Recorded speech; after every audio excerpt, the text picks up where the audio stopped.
Hi guys, let's get right into this. I'm just gonna pop right into the each of the signs. We're gonna start with Aries, going all the way through Pisces. We are discussing the energies of November. There's a lot to discuss, so let's get right into it. Aries rising. I hope you guys are doing great today. Let's start with your ruler Mars going into the sign of Sagittarius in the ninth house on November 4th. So Mars is really going to be energizing those ninth house energies for you guys, which happens to be your belief system, higher education, your worldview. It's the manifestation of father energy. It has to do with importing and exporting, travel, foreign land, foreign cultures, religion, organized or otherwise, politics, um, law, legalities, local governance. And just, it's a very expansive house. It's the house of truth. It's the house where God speaks to us. And when Mars is in there, remember that Mars is your ruler. You're probably very familiar with him. He is that warrior out on the battlefield who understands that the last person standing wins the battle, right? It's all about winning the battle. And so it's a very, very headstrong energy. So this transit is going to inspire action through any of these ninth house energies, such as exploration, travel, education, sharing ideas, but with conviction, because it is the house of expansive truth. But it can also bring a lot of restlessness or clashes of opinion if your passions are not grounded in that area. So if you have a lot of passions connected to politics, religion, worldview, if it's very, very passionate, it's a very easy energy to get into conflict. So just, be mindful of that. Now, that Mars and Sagittarius energy with Mercury at 6 degrees in Sag as well is going to be opposing Uranus retrograde, the Moon, and Sedna retrograde in Gemini in the third house. And really, this is going to be happening, well, sans the Moon. I mean, the Moon is going to be there on like November 5th, 6th, but all the way through the 18th, we have everyone else in there. So we have Mars in Sag, Mercury opposing Uranus retrograde, Sedna retrograde in that Geminian third house energy. So you have that opposition, which is going to bring this mental tug of war between expansion and disruption. The communication third house energy and the ninth house energy, they end up colliding here. So what can it look like for you? Some sort of unexpected news or arguments can certainly challenge what you thought you knew. Mercury and Mars energize your need to express the truth. You're not going to have any patience for, I'm not going to say small talk, but for people who, when you're trying to get to the truth of a situation and people are like pussyfooting around a particular situation or, coming up with excuses, you're really not going to have a lot of patience for it. But Uranus and the Moon in that Gemini is really going to bring surprises, emotional volatility, sudden revelations. So you want to keep flexible, be flexible in your conversations. Be flexible in all of that ninth house energy as well. So third house, ninth house, anything, be flexible with father energy or extended family and sibling energy. Be flexible with your belief system, your law, the politics, meaning not your law, your politics, your religion, your faith. Even just engaging with people in your community, being flexible is such a good piece of advice for November. Now, we have the full moon in Taurus in the second house around November 5th, depending on where in the world you live. It's the 4th into the 5th. And this is a culmination in finances for you, self-worth, personal security, your second house also does rule your internal health, right? So in a full moon, things get very lit up. We can realize things, right? So you may see the results of some sort of long-term effort.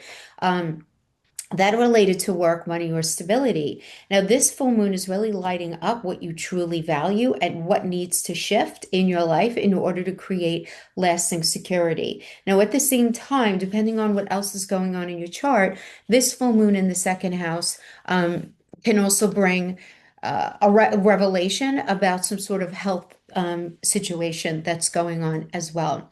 Now, moving forward to the sixth, we have Venus going into Scorpio in your eighth house. This is like deep emotional and financial bonds get very lit up. They intensify. So Venus here seeks intimacy and transformation and trust. She looks for it. So you want to look for themes of shared resources, debt, taxes, other people's money, the stock market, investments, insurance payouts, things like this, or even energetic exchanges all of these things can surface, any of the things that I just mentioned. So it's a very powerful time for emotional healing, for magnetic attraction, but also jealousy or control issues if it's not balanced, right? There, again, it does depend on what else is going on in your chart, but it could certainly end up manifesting like that. Now, moving forward to November 7th, we have Uranus retrograde, re-enters Taurus in the second house, and a shake up to income, perhaps possessions with self-worth. This is going to continue until May. That's when Uranus is going to go back into the sign of Gemini. But expect evolving values and unconventional ways of earning to kind of resurface. And again, this is going to be this revisiting of what had been in place for so many years prior to the end of the summer, right? To July into August when Uranus went into Gemini. So it was this going back and figuring out and cleaning up on aisle 9 there. Now, Uranus is going to be squaring the South Node in Pisces in your 12th house and trans Pluto in Virgo in the 6th house. So this is going to be highlighting tension between spiritual detachment and practical service, wanting to go there in your head, but then it's like in your 3D, you have to do all of these things, as well as really getting in touch with your material security. So old routines or beliefs around work and money may dissolve to make room for a more authentic path, because that spiritual element is really going to be pulling at you. And even if you don't believe in that stuff, you could just feel it in your bones that you feel like you're being pulled for more, right? And what is that more? That more is about authenticity. Now, moving forward to November 9th, all the way until November 29th, right? So it's the 20-day period. We have Mercury retrograde in Sagittarius in your ninth house. It backs up into Scorpio in the eighth house, okay, ultimately. So from November 9th to the 18th, Mercury retrogrades in that ninth house, prompting a rethinking of ninth house things. So rethinking of your beliefs, travel, academic pursuits, your politics, your belief system. It's also advertising and marketing, launching, getting something out there to the world. And this impacts the axis of writing as well. So a lot of times when we have Mercury retrograde on the third house, ninth house axis, either in it or in the opposition, you could return to something that maybe you were creating or something that you were writing or something that you wanted to get out into the world. Now, after November 18th, Mercury re-enters Scorpio, right? So the attention is going to shift to shared finances, secrets, the deep emotional depth, right? So by the end of November, clarity returns around contracts, investments, and around trust, especially intimate trust, right? Anybody that you're doing something very close with. So it doesn't only have to be intimate, that would imply, only a deeply interpersonal relationship, but it could be a business, right? A business partnership as well, right? Depends on what else is going on in your chart. Now, from November 20th to December 2nd, we have Venus is conjuncting Mercury retrograde in Scorpio in your eighth house. So this is where your heart and mind kind of come together around intimacy, shared values, or emotional truths. This is pretty good, right? This conjunction allows reconciliation, forgiveness, super deep conversations with the end goal of rebuilding some kind of trust. For some of you, this could be focused more having to do with financial negotiations, or inheritance issues may also surface, but with very emotional undertones. So you want to make sure that you don't get sucked down the rabbit hole. Let cooler heads prevail if you can, especially in the month of November, because we have energies shifting. There's a retrograding. There are other things that are going direct, like being exposed, right? Where we're really starting to feel more of a direct energy. So cooler heads do need to prevail. And I mean, I guess they always should, but in November, we're going to be a bit tested, right? So we have Jupiter stationing retrograde in Cancer in the fourth house on November 11th. This is a very reflective period for you around home, family, emotional foundations, because Jupiter retrograde turns your growth inward, right? Which is really going to encourage gratitude, emotional healing, all of these things from the past, right? There's going to be this expansion for many of you in home or family life that needs to be put on pause for review, or put on pause for integration, where maybe something had been moving really quickly And you're just like, you know what? I have to stop. I have to breathe and I have to think about this. So it could have to do literally with some fourth house energy, home, property, real estate, a family issue, or it could just simply be something that you are connecting to your emotional security. Okay. Now, moving forward on November 27th and 28th, we have Saturn stations direct in Pisces in your 12th house. And after a long inner period of restructuring your subconscious in that 12th house of the hidden, Saturn is moving direct, helping to solidify spiritual boundaries as well as mental health habits. So this will be very good for you in that area. Just keep in mind though, with this comes hidden fears or self-sabotaging patterns can now be addressed with so much more maturity and compassion. It comes a lot easier for you. So it's time for you to apply your inner wisdom that's been gained during this year.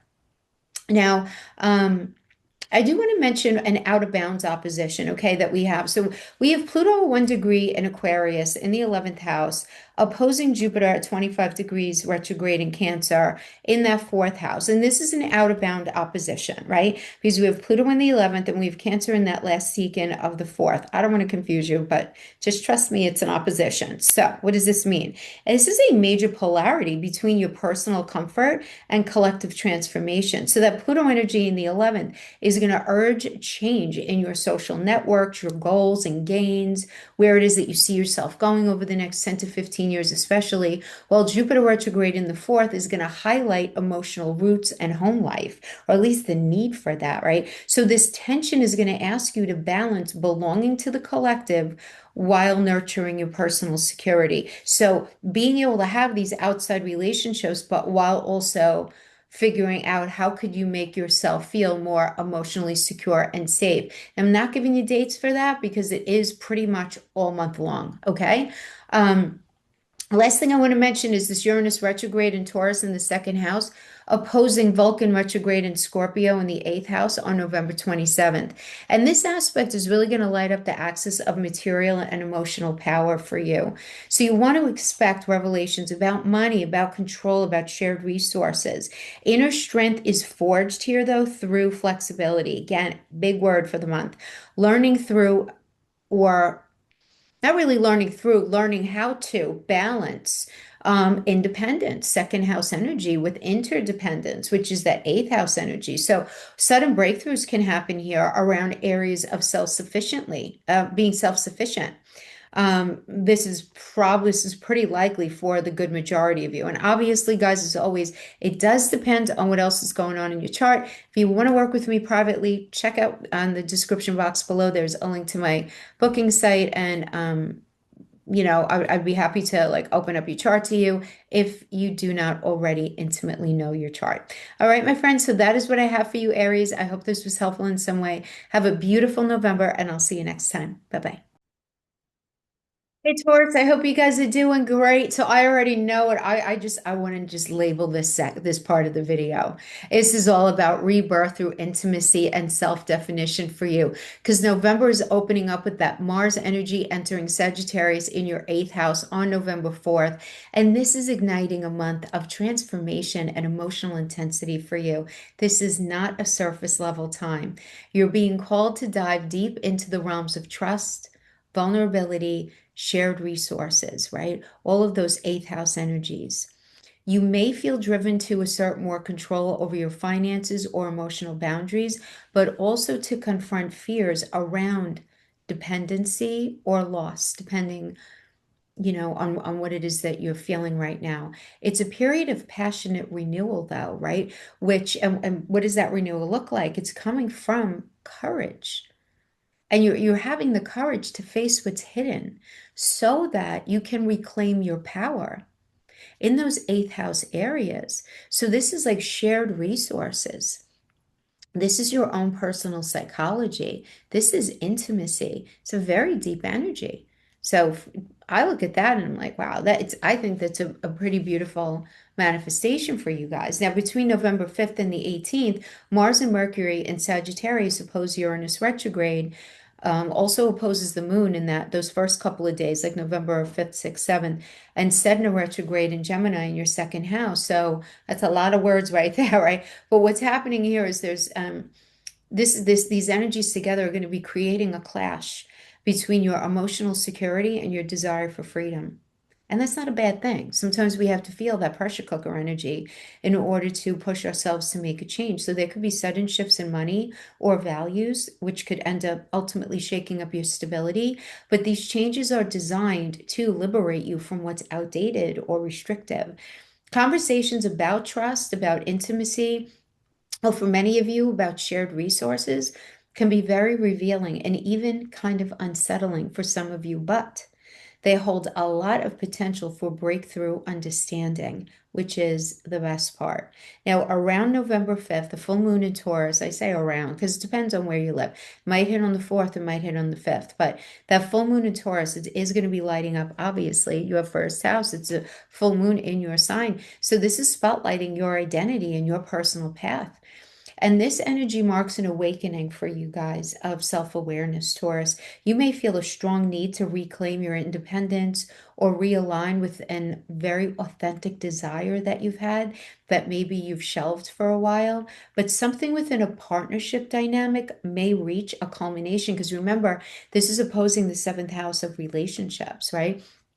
So this can show you where you've been giving too much of yourself and where it's time to reestablish a balance between me versus we. Now, for those of you who are not in a relationship, remember that seventh house also does rule your boss or bosses. It also rules your closest relationship. So it could be a best friend, or it could even be your energetic output at work, where this opposition doesn't, it's not even impacting your connection between a friend, but where it's like first house, the path that you're walking on, seventh house, your energetic output at work, and it's this opposition, and it's this full moon energy, which is this realizing, this spotlighting where it is that you want to go and how it might be not in alignment with where you are right now. That tension is meant to get you to realize where you maybe need to tweak your path. Now, on November 6th, Venus goes into Scorpio in your seventh house, which is, of course, going to deepen your focus on partnerships, situation with the boss or bosses, as well as your energetic output at work, right? As I mentioned already. So, emotional intimacy, commitment, share growth, um, uh, how it is that you expend your energy day to day at work. These can all become themes. So relationships may feel very magnetic and transformative, but they're going to require honesty. And more than anything, they're going to require vulnerability. So if you've been holding back, this is a really good time to open up because love deepens through truth. Connection deepens through truth. So whoever it is that you might be connecting with in that seventh house, that connection is going to deepen through vulnerability, truth, and not control. Control is not the right way to go. Now, on that next day, Uranus retrograde re-enters Taurus in your first house on November 7th. And this is marking several months of personal reinvention, right? All the way until that early May time period. So, but it's not going to be retrograde the entire time. It's only going to be retrograde for about 3 months. But he's going to kind of be hanging out there and then go back in May. Please don't let your hair be on fire for this one. I know a lot of people are like, this Uranus retrograding back into Taurus. Yes, look, it's always stressful whenever a heavy hitter outer planet does a little dance over, between houses, because it's discombobulating for the energy, like, right? It's because it's like two different energies that it's very hard for them to acclimate. So it ends up feeling, a little bit frenetic there, okay? But for you guys, I don't feel like it's going to be such a bad thing for you because you're going to be learning to express yourself in ways that really do defy old labels, old expectations that might have been put upon you. And Uranus is going to be forming this square to the South Node, which is retrograde in Pisces in your 11th house, and trans Pluto in Virgo in the 5th house. So this is going to be challenging you to release some seriously outdated social roles or creative insecurities, right? That limit your authentic expression, that keep you back, hold you back from being happy. You know, many of you have probably felt very held back from your inner child. I know that sounds so cheesy, but that is that house, right? Fifth house is the house of the inner child. So just remember that freedom begins through self-acceptance and really, adopting the mantra like, why not? I'm going to be happy. Why not? Of course. Why not? Why shouldn't I be happy? Other people are happy. Other people can do that. you know, if you've been feeling really vulnerable about doing anything artistic, creative, starting some sort of hobby because you've been feeling really trepidatious about it, just go for it. The hell with it. Who cares? Who cares? Just go and do your thing. Now, moving forward from November 9th to the 29th, we have Mercury retrogrades. So let's break this Mercury retrograde down. So it's from November 9th to the 29th, but Mercury retrogrades through the eighth house, Sagittarius, and then later the seventh house, Scorpio, right? So that first phase from November 9th through the 18th, this is going to invite some reflection on intimacy, shared money, any sort of energetic exchanges with people in general. You might uncover some hidden truths or rethink financial agreements that you're currently involved in. But once Mercury moves back into Scorpio, which would be November 18th to the 21st, the focus shifts to communication within relationships. So misunderstandings from earlier in the month can easily find resolution as you revisit those old conversations, but with a deeper and different perspective. And when Mercury turns direct on November 29th, clarity and trust begin to rebuild, which is really nice there. Now, between November 20th and December 2nd, Venus conjunct Mercury retrograde in Scorpio in your seventh house creates an opportunity for emotional reconciliation. This is a healing cycle, Taurus, especially for relationships. There could be healing, even as far as seeing what it is that you do and on your energetic output at work every day, just seeing it through a different lens, seeing relationships through different lenses. This could be a very nice energy for you. Heartfelt conversations ultimately bring closure, forgiveness, lots of renewed passion. For those of you who might be single, someone from your past could reappear for resolution or unfinished business. If somebody's coming back from your past, it's for that reason. Now, meanwhile, Jupiter stations retrograde in Cancer in your third house on November 11th. This is going to be slowing down your external pace to foster emotional reflection, really becoming very pensive about how it is that you feel and why it is that you feel the way that you do. You may revisit themes around communication, learning, relationships with siblings, extended family, neighbors. This is actually really good for, of course, introspection, but also for studying. This is such a great energy for studying. So if you're looking to take any sort of webinar, any sort of course, which is very Geminian, of course, this could be a really nice energy for you, for sure. Gemini rules the third house, which is why I'm saying that. But you just want to make sure that you're speaking from your heart, not out of, not speak from your heart and not from habit. You know what I mean? How sometimes we just say things to say them. This is a really nice energy to pull back and say, you know what? Am I really feeling that? Let me think about that. Maybe I'm going to say this differently. I'm going to be a little more honest about things, right?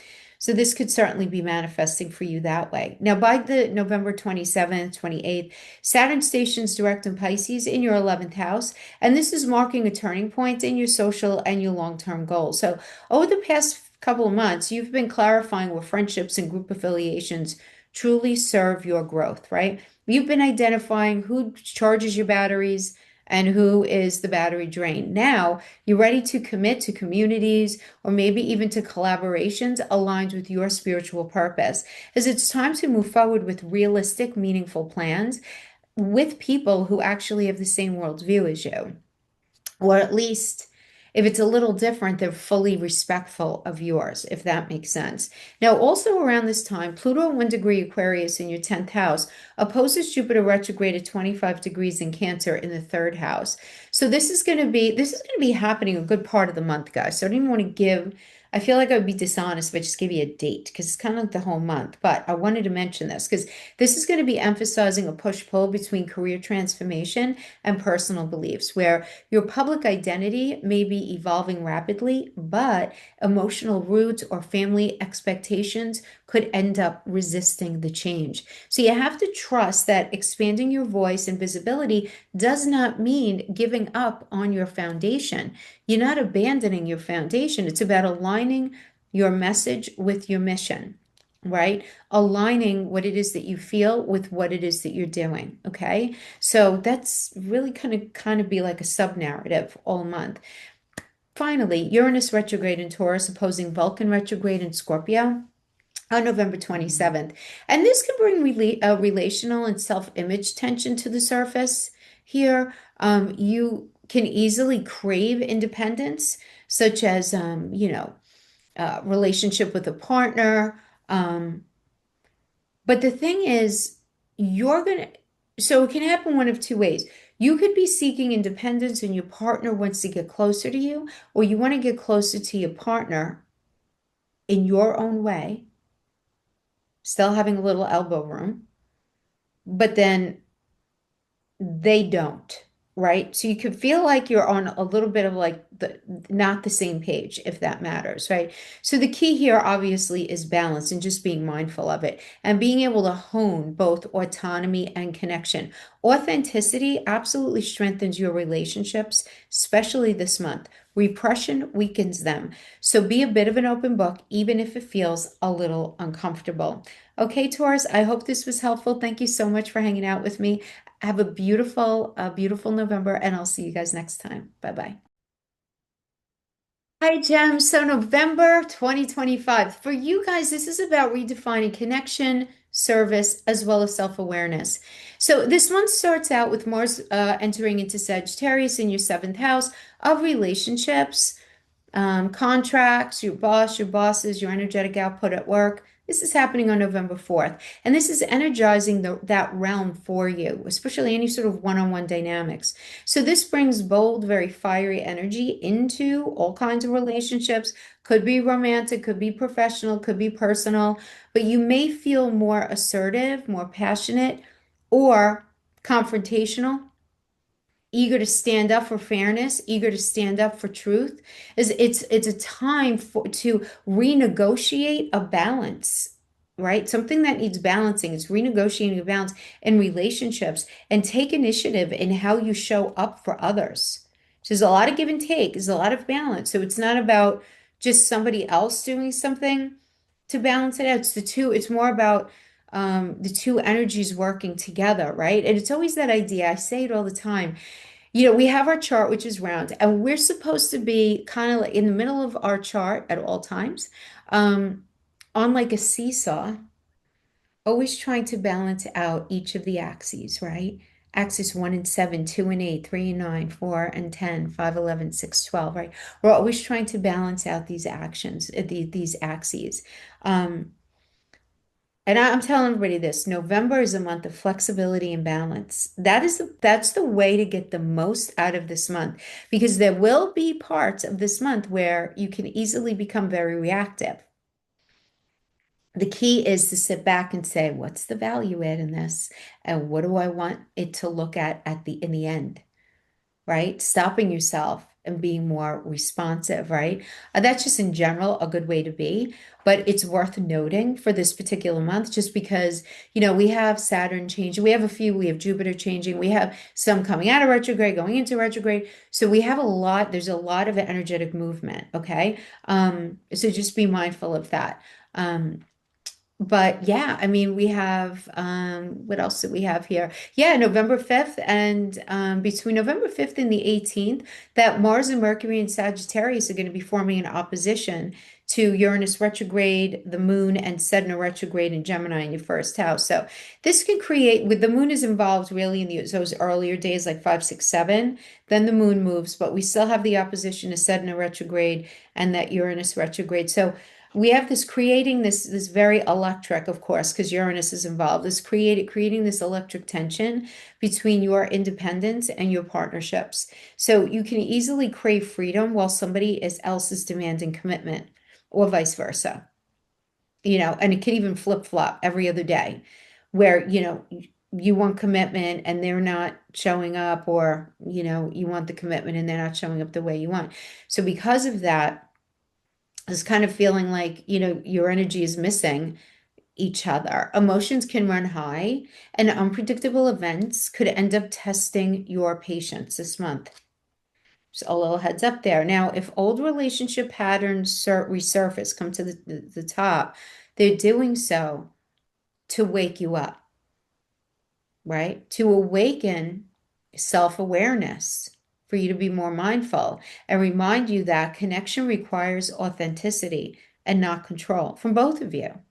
Neither of you should be very controlling, right? Especially this month. So there's got to be this active balance. Now, around November 5th, we have that full moon in Taurus, which is lighting up your 12th house. So it depends on where you live.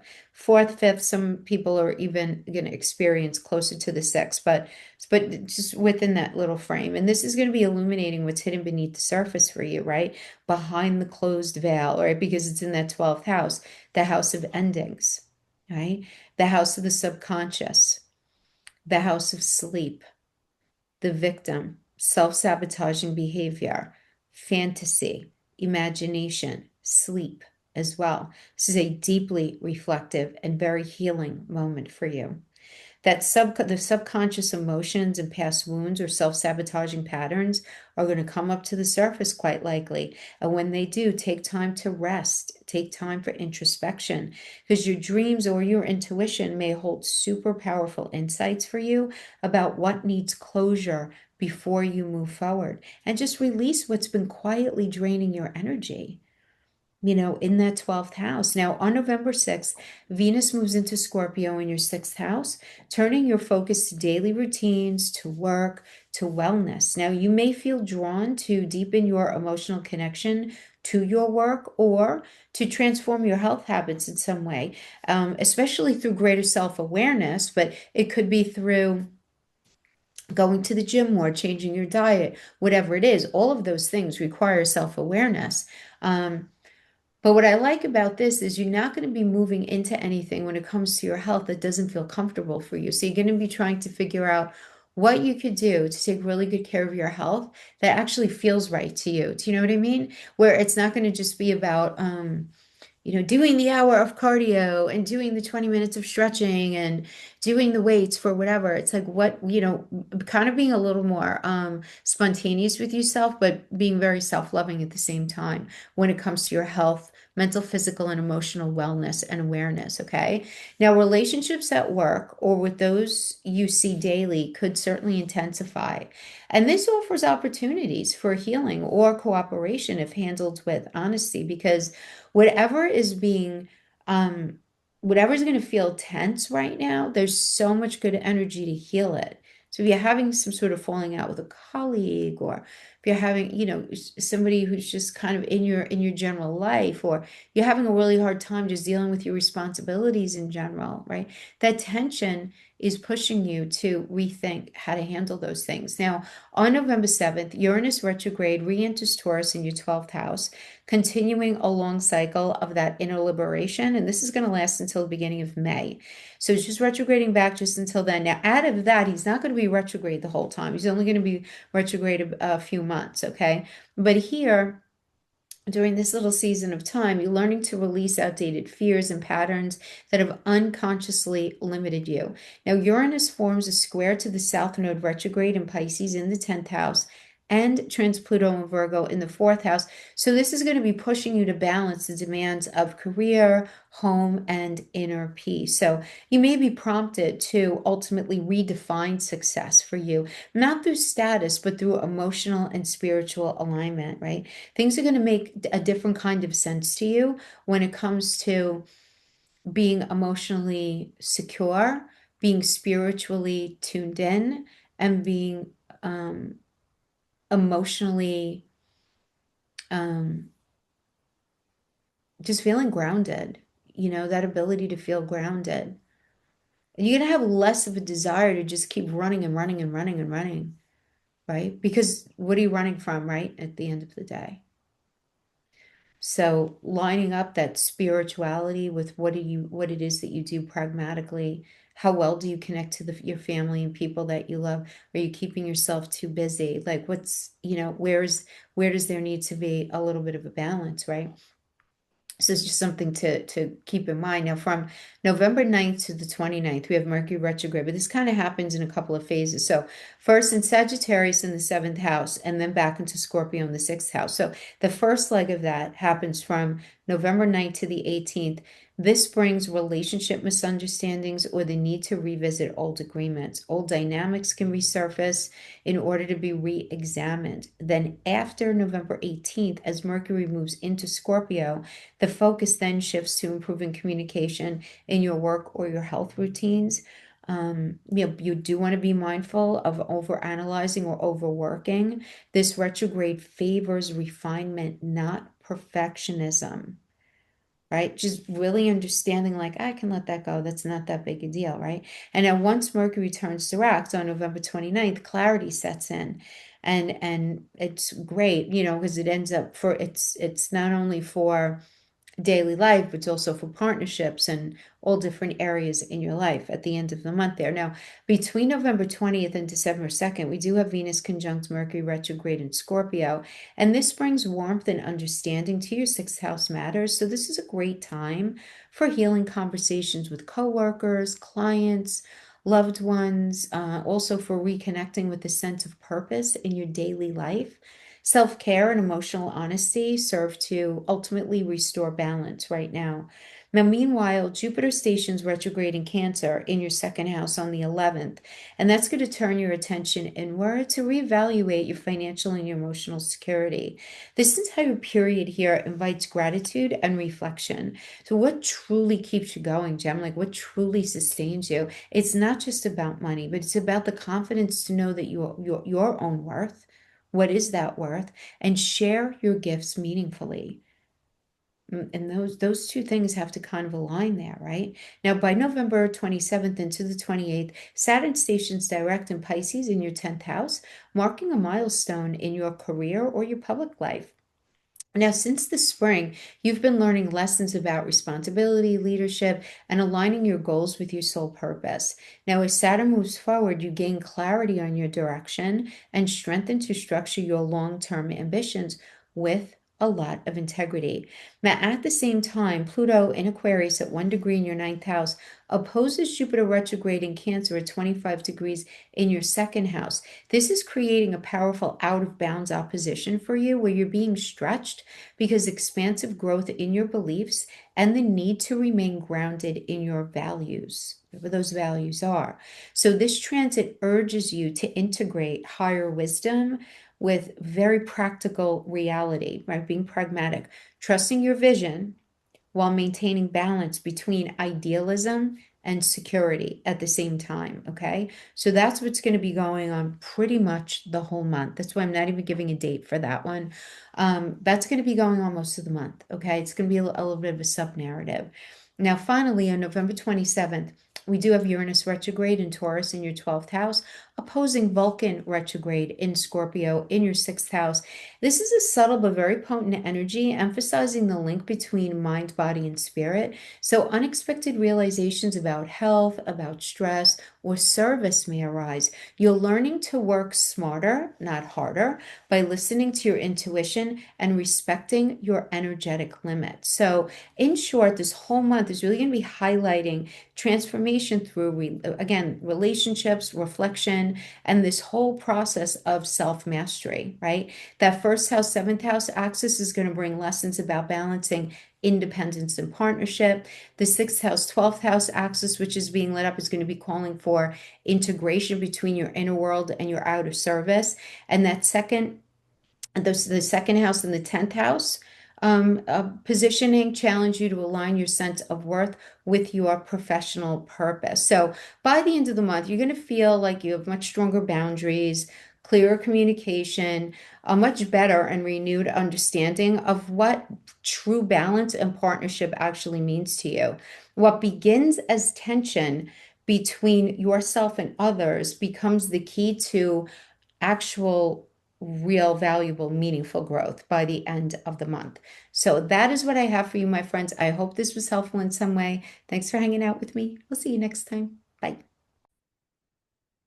Hey, Cancer, I hope you guys are doing great.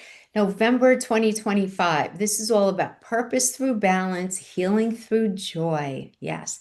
We start off this month with Mars moving into Sagittarius in your sixth house on November 4th. And this is charging your daily life, your work routines, your wellness habits, the very fiery motivation. I love, love, love Mars in that house, in the sixth house, because exercise is easier. It's just easier to just get up and go. And who can't use a little bit of that, right? This is a period of action, productivity, improvement, and you're ready to take charge, at least differently, maybe, of your schedule. You're ready to strengthen your body or bring some sort of renewed purpose to your work, even, right?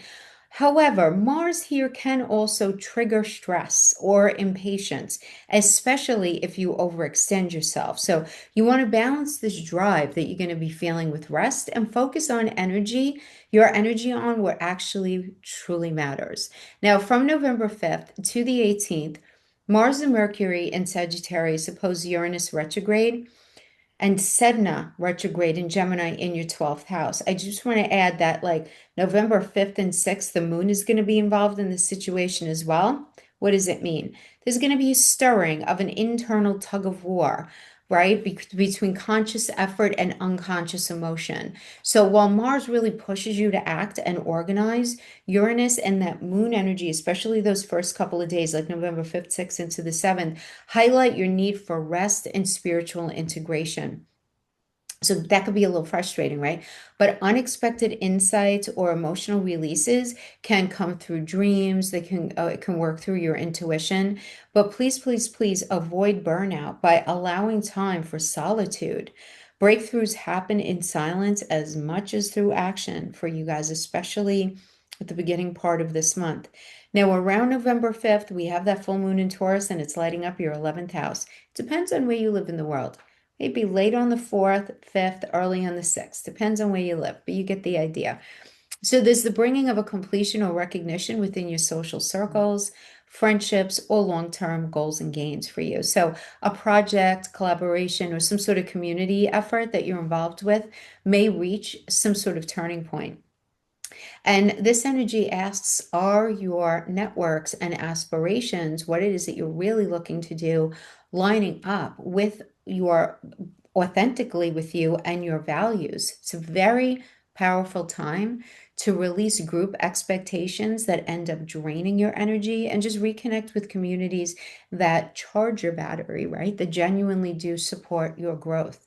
Now, on November 6th, Venus goes into Scorpio in your fifth house of fun, joy, falling in love, love affairs, romance, children, monetizable talents, entrepreneurial efforts, going on vacation, gambling, taking a chance, right? And there's a lot of creative and a lot of creative energy infused here.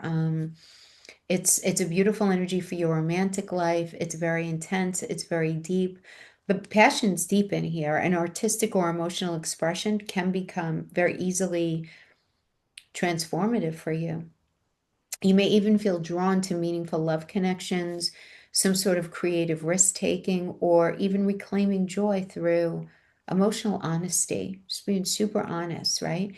Pleasure, pleasure of any kind, whatever it is that just speaks to your heart, it becomes very healing during this energy when it's rooted in authenticity and not escapism. And that's really important to note, right? Because that fifth house energy could cover going out and drinking at the bars, right? Just trying to get the hell away from life. But it also can be very intentionally focusing on something spiritual, something that expands your mind, something that really nurtures your soul. And, that's the one that's really going to be very helpful this month, not the escapism. Okay. So just keep that in mind. Now, on November 7th, Uranus retrograde re-enters Taurus in your 11th house, extending a period of reinvention in your social identity until early May. You're breaking free from these outdated friendships, social patterns, these collective expectations, right? And this is an interesting energy because it's powerful.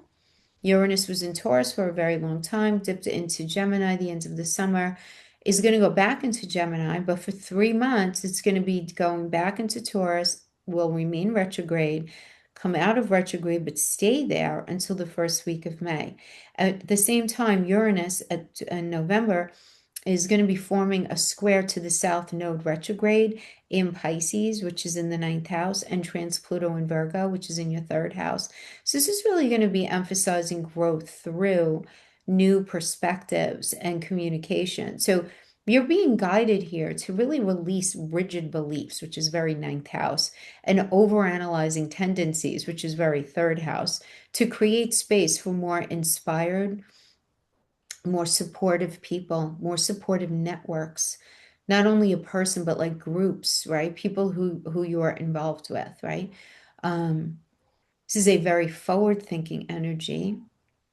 It's very exalted, and I've said that in many past videos, in that 11th house, because that's where Uranus naturally lives, ruling Aquarius in there. So very nice energy. It's also a very good energy if you're someone who, for example, is if you're involved in technology, getting something out there to the world, um, anything having to do with science, revolutionary changes, anything like that. This is a great energy for you to plan behind the scenes. Very good for you to write. Very good for you to develop something behind the scenes. Is a great energy for that. It really is very nice for that. Now, let's move forward. On November 9th to the 29th. Okay, so we have this period of time, Mercury is retrograding, but it's kind of doing it in two phases, okay? So Mercury retrogrades first in Sagittarius in your sixth house, and then later in Scorpio in the fifth. The first phase, from November 9th to the 18th, this brings reflection in your work, your routines, and your health. So you're going to be looking over your schedule, looking over what your to-do list every day. Where is it that you're expending your energy?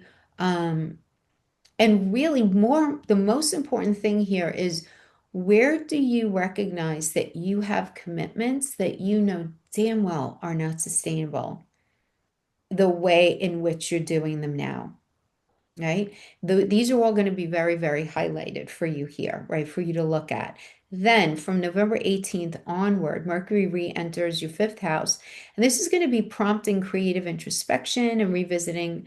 Could be a past relationship, something that you used to do in the past for fun, some sort of artistic pursuit, going back to a hobby. Maybe you want to go back to the place that you lived when you were a child. You might feel moved to reconnect with old friends. This is very common with this energy. But when Mercury turns direct on November 29th, clarity returns around how to balance structure and how to balance self-expression, right? So these two together are going to be it. The air will certainly be clearing by the end of the month.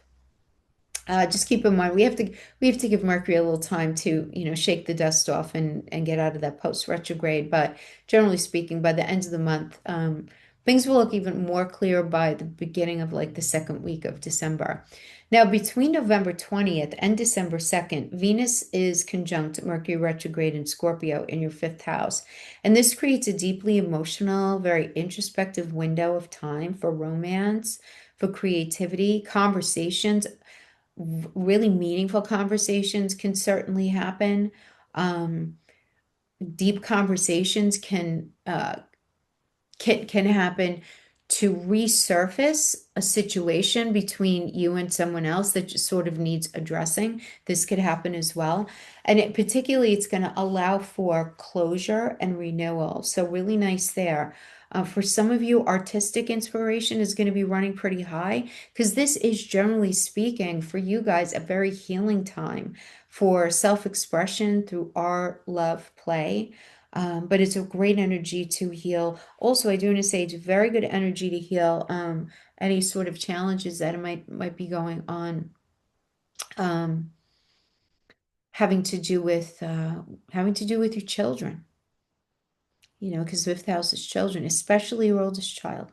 It's a very nice energy there to talk over things about the past and iron things out if you're in a funny space with one of your kids.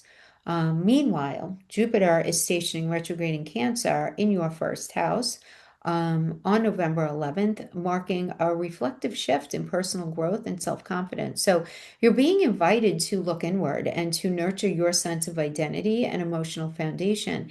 And this is not about expanding outward, right? But it's more about rediscovering what makes you feel whole, peaceful, and in alignment. So take some time out to recognize that. Take some time out to replenish your inner reserves and reconnect with your intuition, right? Because when we keep ourselves too busy, going, it's really difficult to connect with those parts of ourselves.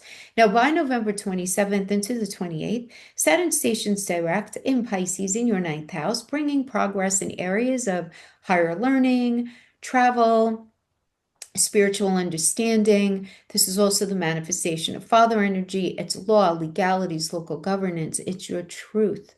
It's writing, it's marketing, advertising, launching things. Oh, it's such a big house. Of course, it's big. It's where Jupiter rules, right? And since the spring, you've been really refining your belief system and really refining your sense of purpose in general. So now with Saturn direct, your philosophy and your long-term vision really begin to crystallize. So a new chapter of responsibility, maturity unfolds in how you ultimately end up sharing your wisdom, your beliefs, your ideas with other people. Now, at the same time, we do have Pluto in Aquarius at 1 degree in your eighth house, opposing Jupiter retrograde in Cancer at 25 degrees in your first house. So, this is forming a powerful out of bounds opposition, and this aspect deepens the link between self awareness and transformation. So, you're being asked to integrate emotional truth, which is Cancer, with empowerment and release, which is Aquarius.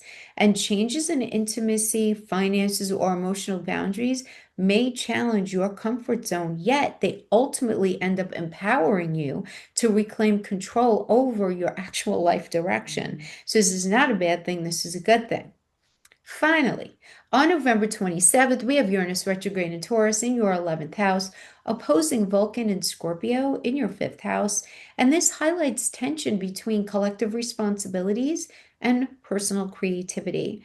So you might feel torn between serving a group vision, what other people want from you, and following your own passion and what it is that you want. So the key here, of course, is balance. Your individual gifts are meant to serve the collective, but not at the cost of your joy or your authenticity.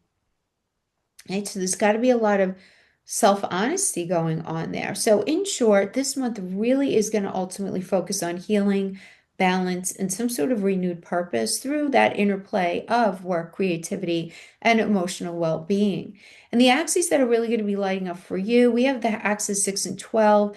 This is just going to be focusing on teaching you how to balance outer productivity with inner balance.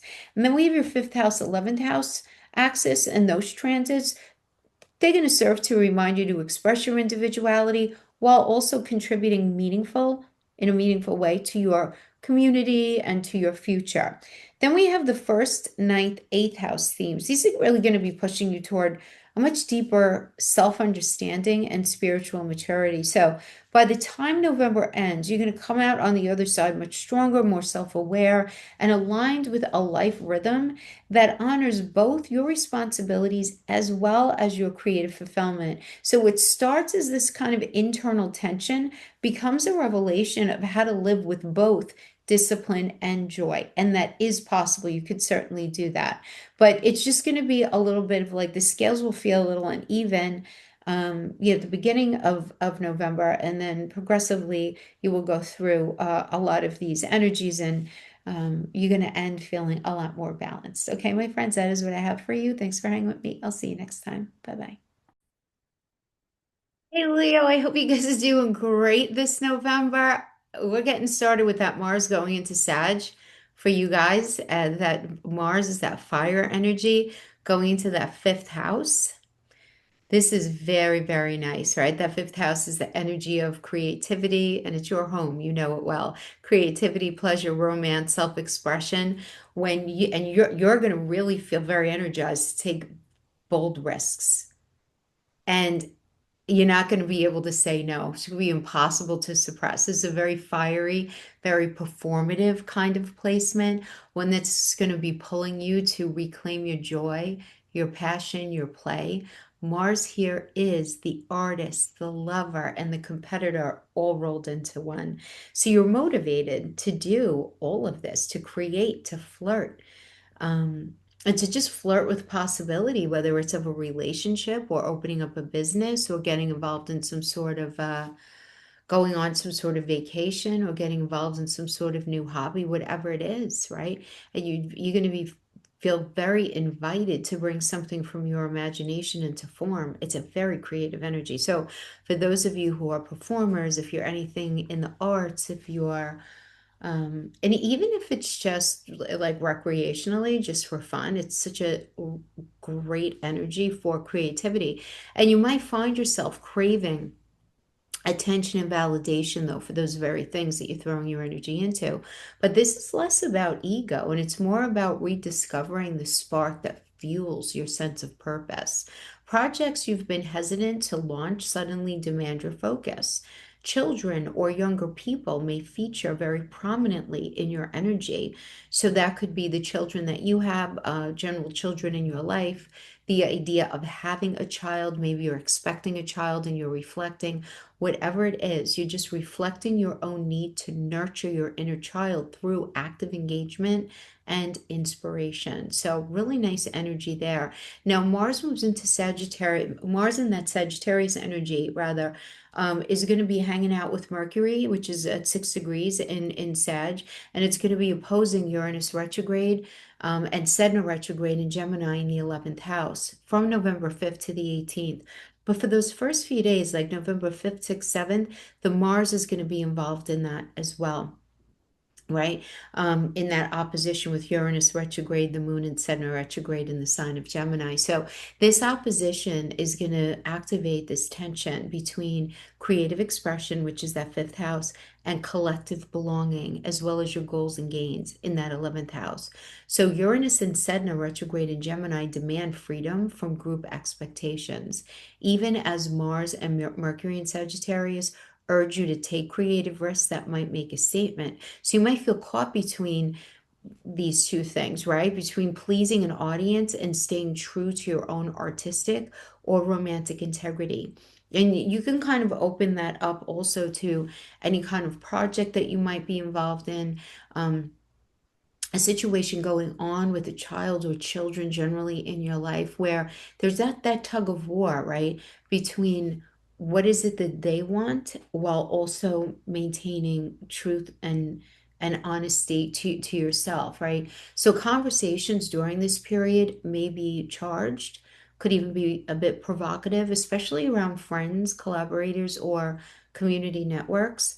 Now, unexpected emotional revelations, because that moon is involved, particularly like fifth, sixth, seventh, could lead to breakthroughs, but also expose where you've been over identifying with group ideals instead of your own individual vision. So you really do want to choose, especially this month, choosing authenticity over approval, especially because I'm going to talk about it in a minute. But Saturn is going to be changing direction. So he really does like that authenticity. Now, going to November 5th, we do have the full moon in Taurus in your 10th house. That's the highest house in your chart, guys, okay? So this full moon is going to be lighting up the balance between your public persona, your career, your public reputation, your standing in the world, and your private creative life in that fourth house energy. Your inner base of operations, your emotional security, your home environment. Now, you may receive recognition or closure around a professional goal or realize that your work no longer aligns with your deeper values. And because it falls in your 10th house, which by the way does also represent the manifestation of mother energy, this lunation really does shine pretty brightly on beside your ambitions and your reputation and the legacy on your building, that your connection with mother energy as well. And when I say the manifestation of mother energy, it's less about, mother per se, but how it is that you're experiencing your mother.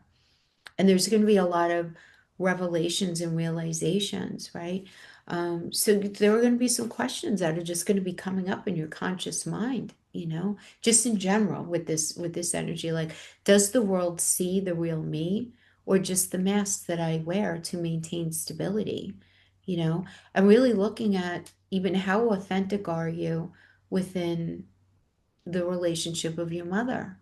How authentic are you when it comes to your career? Because this full moon invites a very grounded calibration for you, finding ways to integrate authentic passion into that career path, right? Or even that authentic energy into the connection with mother energy, even if it means letting go of outdated roles or responsibilities, because it does seem, my friends, like some sort of boundaries are going to need to be established here in this part of your chart, which is ultimately a very, very good thing.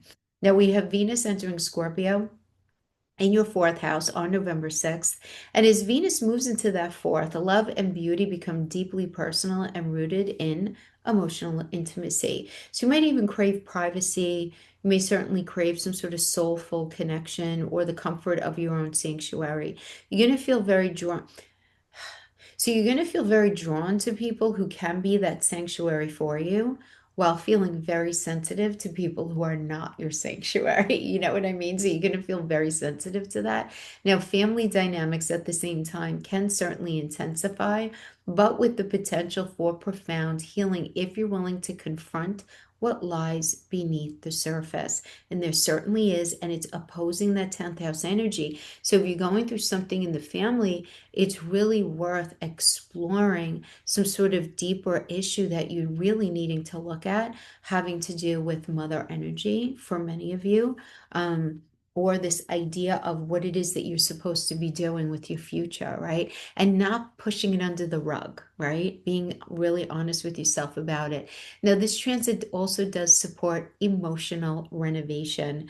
So, whether it's beautifying your home, resolving some sort of long-standing domestic tensions, or reconnecting to ancestral or cultural roots that serve to nourish your inner world, really nice energy there, right? Be getting a little ancestry.com or whatever those things are. Um, finding out a little bit more about yourself. But for a lot of you, it could also manifest as trying to better understand the dynamics of, if not your early environment, at least that ancestral patterning, really getting very honest with yourself about that. Now, moving forward, we have Uranus retrograde, returns to Taurus in the 10th house. This is going to be going on from November 7th to May of 2026. And this is also going to be squaring the South Node retrograde in Pisces in the 8th and the trans Pluto and Virgo in the 2nd. So Uranus's re-entry, again, it's only going to be dipping in. First of all, it's going to be retrograde only for 3 months in that space. Then he's going to come out of retrograde, but he's going to hang out there until the beginning of May, right? He was in Taurus for the longest time, went into Gemini in the summer. Now he's back in Taurus. He's got to finish things up. It's going to be clean up on aisle 9 there, okay? In that 10th house of career, public reputation, standing in the world, and the manifestation of mother energy. So, for a lot of you, this reentry into the 10th is going to wake up a long-term story of career liberation. So many of you are being pushed to redefine success, authority, as well as your contribution to society, and really looking at your long-term plans. And the squares to the South Node in Pisces and trans Pluto in Virgo form a very potent triangle of transformation between career, shared power, as well as personal resources. And how does that all play out in your relationships, right? This idea of money, power, and sharing. Now, it could be between you and mother energy. It could be you, just between you and yourself, or you and like your ability to feel like you have a comfortable home environment. But this does suggest that your professional path must now truly align with a deeper integrity. You may be releasing old power dynamics or dependencies, perhaps stepping away from draining partnerships, or perhaps you're even redefining what stability means. Freedom here comes from integrating your spiritual calling, which is very Pisces, with practical self-worth, which is very Virgo. And we also have Mercury going retrograde in Sagittarius in that fifth house. So let's just talk about this, right? So November 9th, it backtracks into Scorpio in the 4th on November 18th, and then it turns direct on the 29th. But let's talk about what all of this means. So Mercury retrograde, this go around, is inviting you to review how exactly you express yourself and where your messages come from emotionally. Like, how are you responding in relationships and what buttons are being pushed, and trying to understand that landscape, like where the buttons live, that people poke at. Okay. Right. Early in the cycle, miscommunications in love or creative projects can certainly rise to the surface. And this is only going to be reminding to you to listen more deeply before reacting, right? Really, we should say responding. Responding is a much better a better way to go.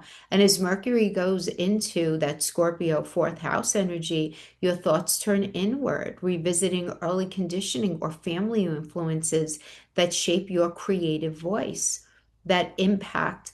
Well, I'm going to tell you what a lot of you might even be realizing in this energy, how your upbringing has impacted you and will therefore ultimately end up impacting your own children if it hasn't happened already. But looking at that connection, this is very, like with this kind of energy, I could absolutely see this happening. So healing can happen here, and it comes through though honest introspection, journaling, write it down if you have a hard time articulating it, or if you feel very like, if your thoughts feel very sort of like there's some sort of run over in your mind, journaling is very good. And just releasing patterns of self-censorship, you know, really, like, where do you stop yourself from admitting that someone or something was or is a certain way, and that there's a real showdown with that energy. It could tell you that, particularly with this Mercury retrograde energy. And by the end of November, clarity returns, and your message comes out of this. It just kind of rises to the top, and it's there's this sense of renewed authenticity that you're going to be feeling, because it's really about pulling back a lot of layers having to do with how it is that you process everything that's come before you, really. So we also have Venus is conjunct Mercury retrograde in Scorpio in the fourth house. And this is going to be from November 20th through December 2nd. And this conjunction brings warmth and beauty to your mindset, to your reflections. Old memories may resurface that you want to forgive, you want to close, right? Really looking for some closure. Conversations with family, maybe even your inner child, can bring deep emotional understanding. Creative inspiration is super powerful during this time, especially when it's drawn from private or something that feels very nostalgic theme. Private themes with themes of nostalgia. Now, love can certainly deepen behind closed doors in this energy. Emotional intimacy replaces performative affection. You know what I'm saying? You want to feel it, that closeness. It's so necessary, rather than doing, the performative affection, right? And just going through the motions. That's not going to cut the mustard this month. Okay. Now we have Jupiter stations retrograde in Cancer in the 12th house on November 11th. And this transit opens up a deeply introspective phase. Jupiter retrograde in the 12th expands the unseen, the dreams, the intuition, the hidden faith. So you may need a little bit of solitude, a little bit of sleep to integrate those spiritual lessons, or just rest from the constant striving, the constant moving and going. It's a time of inner growth rather than outer visibility, where surrender brings far more progress than actual effort, right? So pay attention to signs, to dreams, to synchronicities, because they truly are whispering truths and some sort of conscious truth that needs to be understood, that you might be missing, right? Just in your basic conscious mind. Now, we also have Saturn going retrograde in Pisces in the eighth house. November 27th into the 28th, depends where in the world you live. We're going to be feeling it a bit before that, obviously, in that pre-shadow. But Saturn's forward motion in the eighth house signals steady progress in emotional and financial restructuring for you. So some of you may be like, "Phew, thank goodness," right? Because you've likely been facing fears around vulnerability, merging resources, or confronting some kind of loss. Now you can apply those lessons with maturity and discernment. It's time to take ownership of your deep commitments, both in business as well as in intimacy. And the boundaries that you've built, they're not walls. Those boundaries are not walls, they're scaffolding, scaffolds for trust. So they're not walls, they're scaffolds for trust. One step at a time, one step at a time. Now, we also have as a sub-narrative going on this week. So I didn't want to give you a particular day for what I'm about to discuss because it is a sub-narrative for the entire month. As Pluto at 1 degree in Aquarius in the seventh house, opposing Jupiter retrograde at 25 degrees in Cancer in the 12th house. This is an out of bounds opposition. Now, and it's rare and it represents a massive rebalancing of relationship karma. So Pluto in that seventh demands empowerment through equal partnerships, while Jupiter in the 12th expands compassion, forgiveness, and spiritual closure. So you may encounter or come across in some sort of situation where you really have to release some old pattern of self-sabotage and self-sacrifice or illusion in relationships. And the challenge is to remain open-hearted without losing yourself in somebody else's shadow or ideas. But that is certainly going to be coming up for you. Now, on November 27th, we have Uranus retrograde in Taurus in the 10th house, and this is opposing Vulcan retrograde in Scorpio in the 4th house. So this opposition stirs the fault lines between public duty and private devotion and obligation. So unexpected shifts for a lot of you in work or reputation could push you to reassess your emotional foundations here. So you may need to rebuild stability at home to support your revolving professional identity. And this transit encourages you very strongly to balance passion and practicality, the fire of ambition with the depth of emotional truth, right? There's got to be this balancing out there, right? But certainly reassessing those emotional foundations. That's what's going to be happening for you guys this month. So I hope this was helpful, my friends. Thank you so much for hanging out with me, and I will see you next time. Bye-bye. Hey Virgo, I hope you guys are doing great. Let's talk about November. So, this month is very much about rebuilding foundations and redefining your voice. And as Mars moves into Sagittarius on November 4th, you're going to feel the energy shift towards exploration and truth seeking. But in the fourth house, this drive turns inward. So, there's this restless urge to redefine home for you emotionally, spiritually, or even literally, right? Depending on what else is going on in your chart. Mars here can stir old family dynamics or fuel a greater desire for independence from the past. Now, between November 5th and the 18th, Mars and Mercury in early Sagittarius oppose that Uranus retrograde, Sedna retrograde in Gemini across that fourth house, 10th house axis. Now, I do want to say that, like on late November 4th, 5th, 6th, this Mars and Mercury in early Sagittarius opposing Uranus retrograde will also be opposing the Moon and Sedna retrograde in Gemini, right? On this fourth house, 10th house axis, which by the way are angular houses. Remember, the angular houses are 1, 4, 7, and 10. They're very powerful, and it's usually where we take action, right?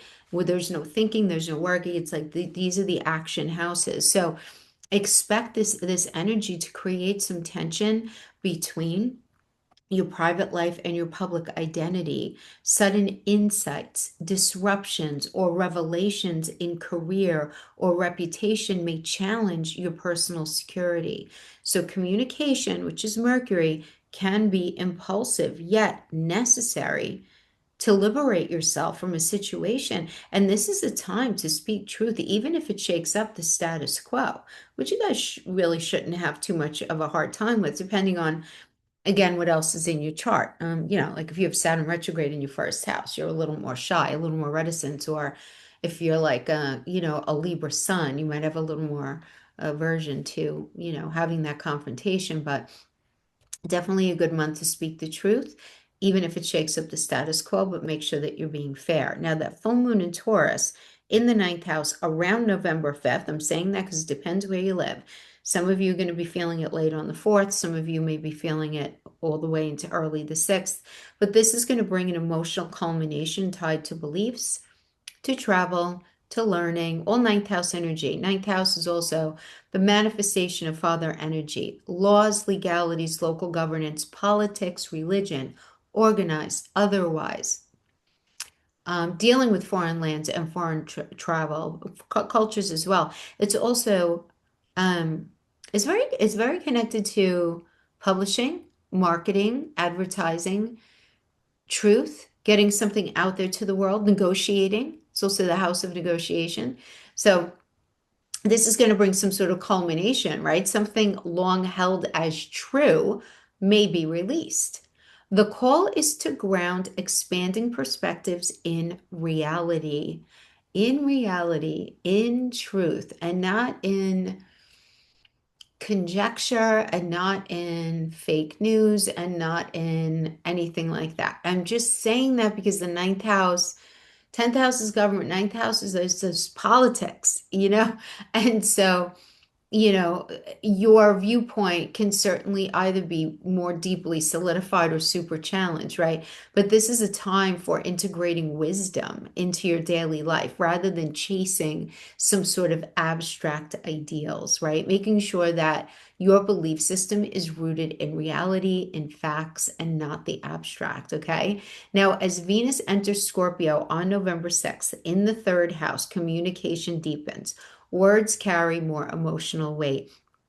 For a lot of you, maybe even revealing hidden feelings or unspoken desires that you may have. But conversations become more intimate, more intense, emphasizing emotional honesty and the power of listening beneath the surface, right?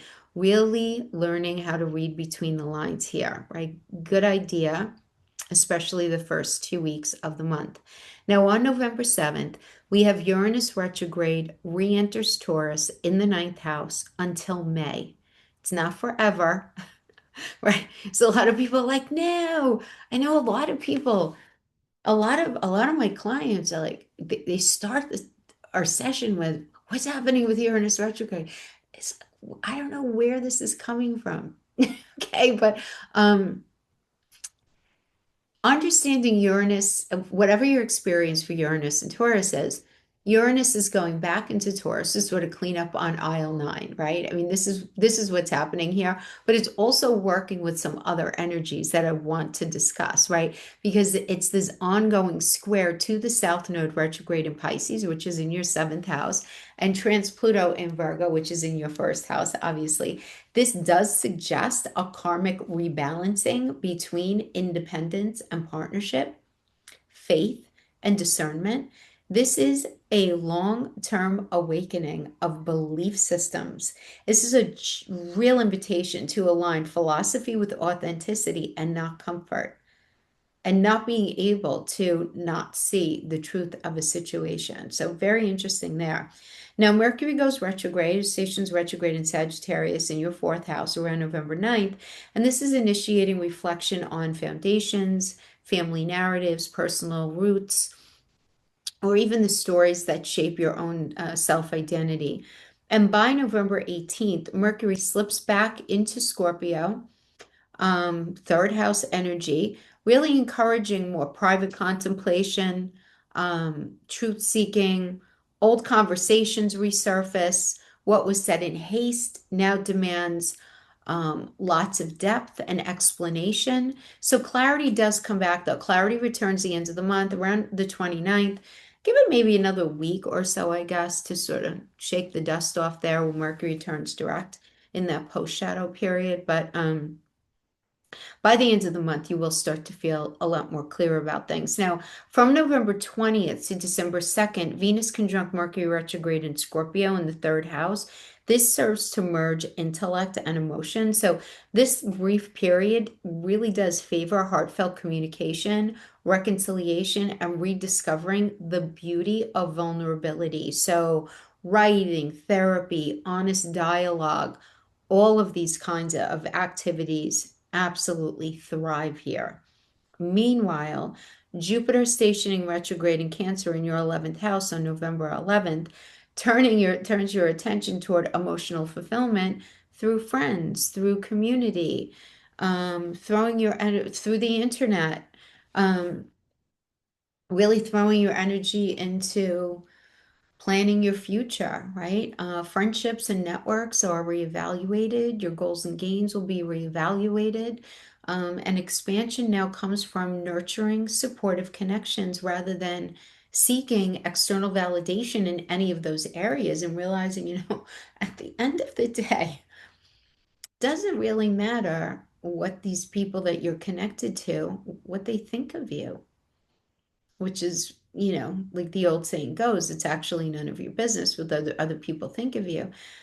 But genuinely being able to feel that, you know, and with that Saturn stationing direct in Pisces in your seventh house around like the 27th into the 28th at the end of the month, relationships stabilize after a period of testing.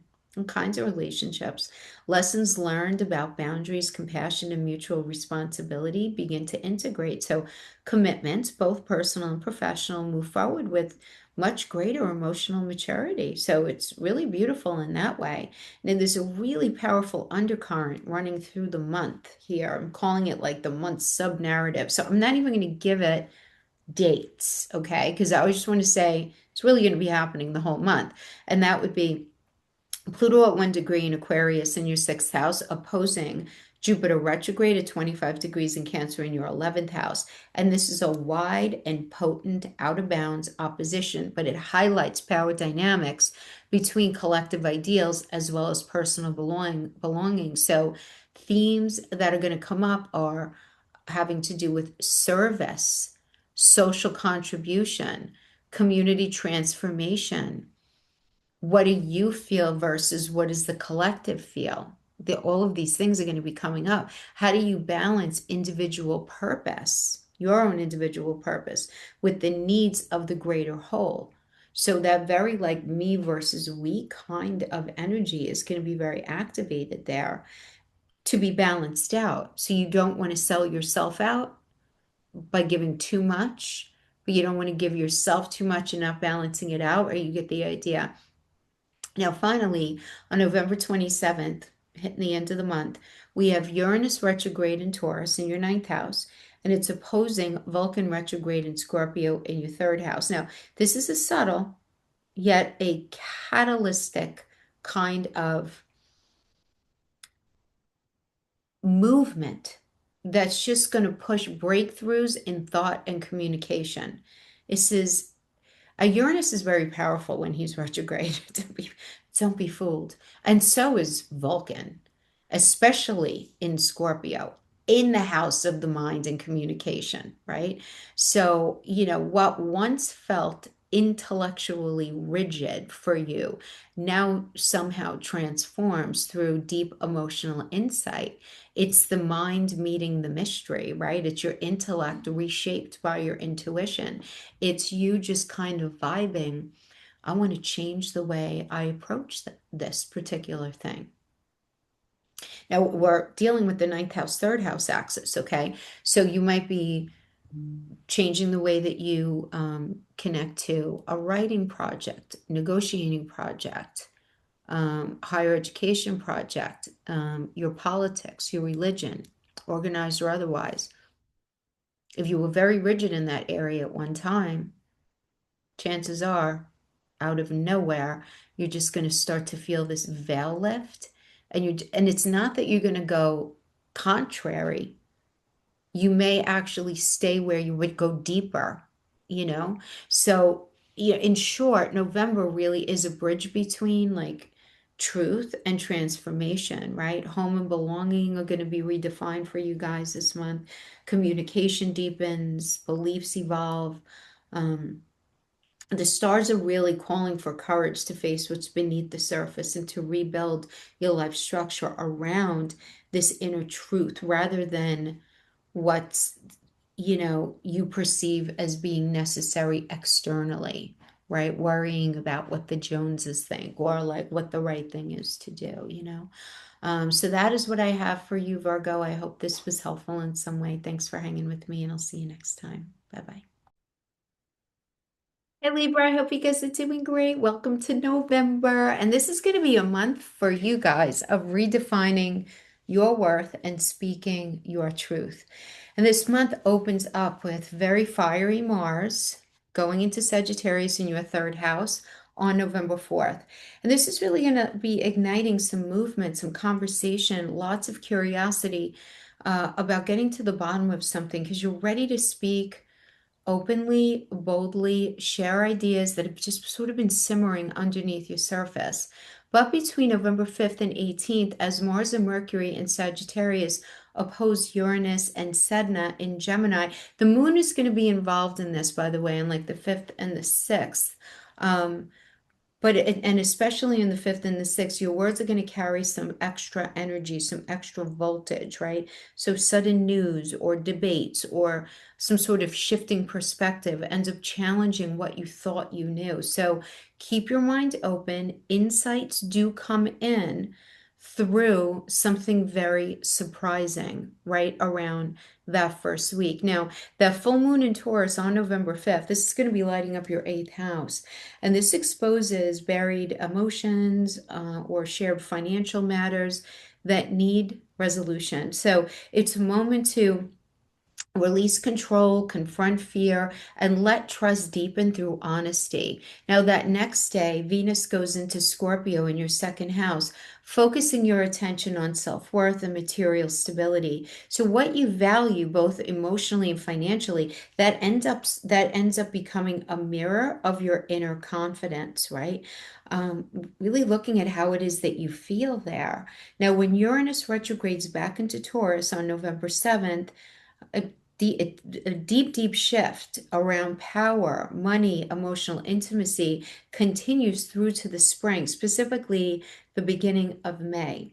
So during this time, though, at the beginning in November, that energy, that Uranus retrograde is going to be squaring the South Node in Pisces in your sixth house and trans Pluto in Virgo in the 12th. So this energy is asking you to surrender perfectionism and outdated service patterns that ultimately only serve to just block your personal growth, right? Where things need to be a certain way. This is how it's supposed to be, right? Getting very focused on that because some alternative ways of approaching things will likely be showing up. Now, Mercury stations retrograde in Sagittarius around November 9th, urging reflection before speaking. So miscommunication or old stories may surface, especially in close circles. So by November 18th, Mercury is going to be drifting back into Scorpio, and your thoughts turn to self-value and resources and really looking at how much you give versus what it is that you receive back, right?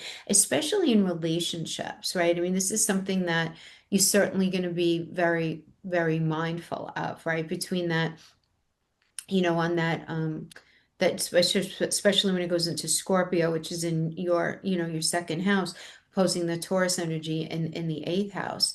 And when Mercury goes direct around the end of the month, around November 29th, a much clearer sense of purpose and financial direction ends up emerging at the end of that.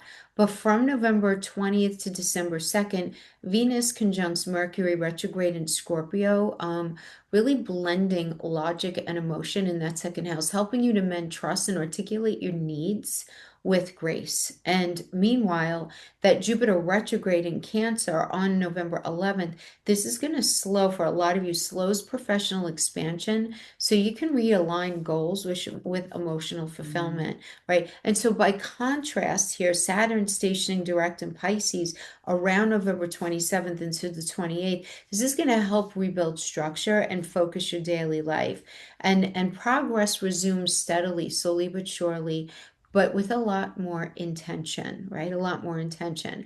A much broader power dynamic play is going to be playing out as Pluto in Aquarius in that fifth house at 1 degree. It's opposing Jupiter retrograde in Cancer in the 10th house. So it's an out of bounds opposition here because that Jupiter energy is in that very late decan. So it's asking you to balance personal creativity with public responsibility. By the end of the month, around November 27th, Uranus retrograde in Taurus opposing Vulcan in Scorpio exposes some sort of tension between financial independence and emotional interdependence that you will likely be feeling. So this aspect pushes you to define your worth from within rather than through what you own or what you provide, what you think you're supposed to have, all of that stuff.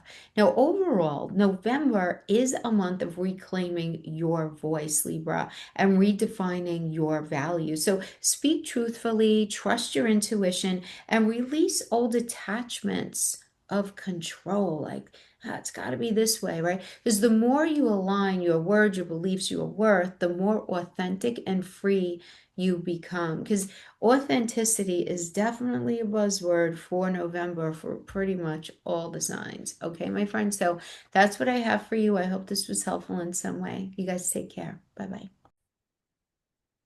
Hey, Scorpio. So this month is very connected to courage, confidence, and redefining relationship, right? Something's got to give here. So November begins with Mars going into Sagittarius in your second house on November 4th. And this brings energy and motivation to finances, to stability, and to self-worth. So you're ready to take some sort of bold steps towards greater independence. Just be mindful of impulsive spending or overextending yourself. Just be careful there. Now, between November 5th and the 18th, Mars and Mercury in Sagittarius oppose Uranus, Sedna in Gemini, across that second house, eighth house axis. But I do want to say, like on November 5th, 6th, 7th, that moon is going to be involved as well. So this can really shake up shared financial matters or emotional attachment. Sudden shifts in resources or intimacy can come up, revealing what is truly valuable to you, right? Certainly between you and someone else, your money, somebody else's money. The ability to, second house is a very um, house that's very focused on you, whereas the eighth house is very focused on you merging with others. So a lot of these ideas can certainly come up. Now, we're also having the full moon in Taurus around November 5th, depending where you live, you might feel it like a little later on the 4th into the early hours of the 6th, but it is going to be lighting up your seventh house of partnerships, highlighting a turning point in a very key relationship for you. So something reaches clarity. This could be an intimate relationship. It could be a situation at work with a boss, or it could even be you coming to terms with something when it comes to your energetic output at work. But and whatever it is, there's got to be this balance between like me versus we, and what it is that I want and what it is that I'm giving. And, is this in alignment? Now it's in Taurus. So Taurus is looking at, how is it making you feel? Because it's very connected to your sense of self, self-esteem. How is it impacting your finances? And looking at, all of these things, quite frankly. Now, on November 6th, Venus enters Scorpio in your first house, obviously. And so this is going to be amplifying your charm, your magnetic presence. You're more self-aware and attractive to others right now. But this transit also encourages deep authenticity, showing the world who you really are and not just what's pleasing. But Scorpio, we do have to say, we want to do that with grace and not with a well, this is my truth, right? And being really aggressive about it. You want to be careful of that, especially, with that Mars energy in Sagittarius, we can end up being a little more aggressive than maybe we really should be, if that makes sense. Uranus retrogrades back into Taurus just till the beginning of May. It's like the end of the first week of May. Now, out of this retrograding back into Taurus, only about he'll be retrograde only about 3 months, okay? Then he'll go direct, but he's not going to move back into Gemini until the beginning of May. But it's in your seventh house of relationships. So this is this continuation of evolution through unexpected change, and it squares to the South Node in Pisces in your fifth house and trans Pluto and Virgo in the 11th. So these are points to a karmic release around love, around friendship, or perhaps self-expression. Depends on what else is going on in your chart. But you're learning to relate more with freedom and less projection of things that you're feeling out onto other people. Now, Mercury does station retrograde in Sagittarius on November 9th, slowing financial decisions and urging reflection on your values. So by the 18th, as Mercury slips back into your energy in your first house, you may revisit how you communicate your needs and boundaries. And when Mercury turns direct on November 29th, clarity begins to return and confidence in your direction starts to solidify. But you do want to be mindful of the post shadow. So you might want to give it, the clarity starts the end of the month, but it becomes a lot more clear by like the second week of December. Now, from November 20th to December 2nd, Venus does conjunct Mercury retrograde in Scorpio, and this deepens self-reflection and brings healing through honest conversation. So you may reconnect with someone from the past or rediscover a truth about what it is that you really want in your life, whether it's from a relationship or whether it's from a job. But meanwhile, Jupiter stationing retrograde in Cancer in your ninth house on November 11th. And this is asking you to just stop and pause before expanding any further, before doing anything else in life, and reflect on your beliefs, looking at your education, looking at your long-term goals, because growth now comes through inner wisdom and not external chasing. Not any relationship, not anything that anybody could give you, but specifically your own inner wisdom, honesty, connection to what's right. Remember, it's the ninth house, right? I mean, it's a powerful house. It's the house of truth. It's the house that God speaks to us in, right?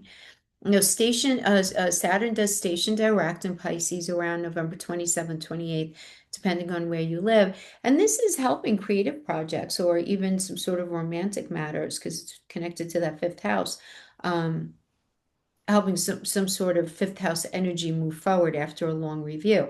So this could be romantic matters. This could be something connected to your children. This could be something connected to a business that you own. This could be something connected to your general joy.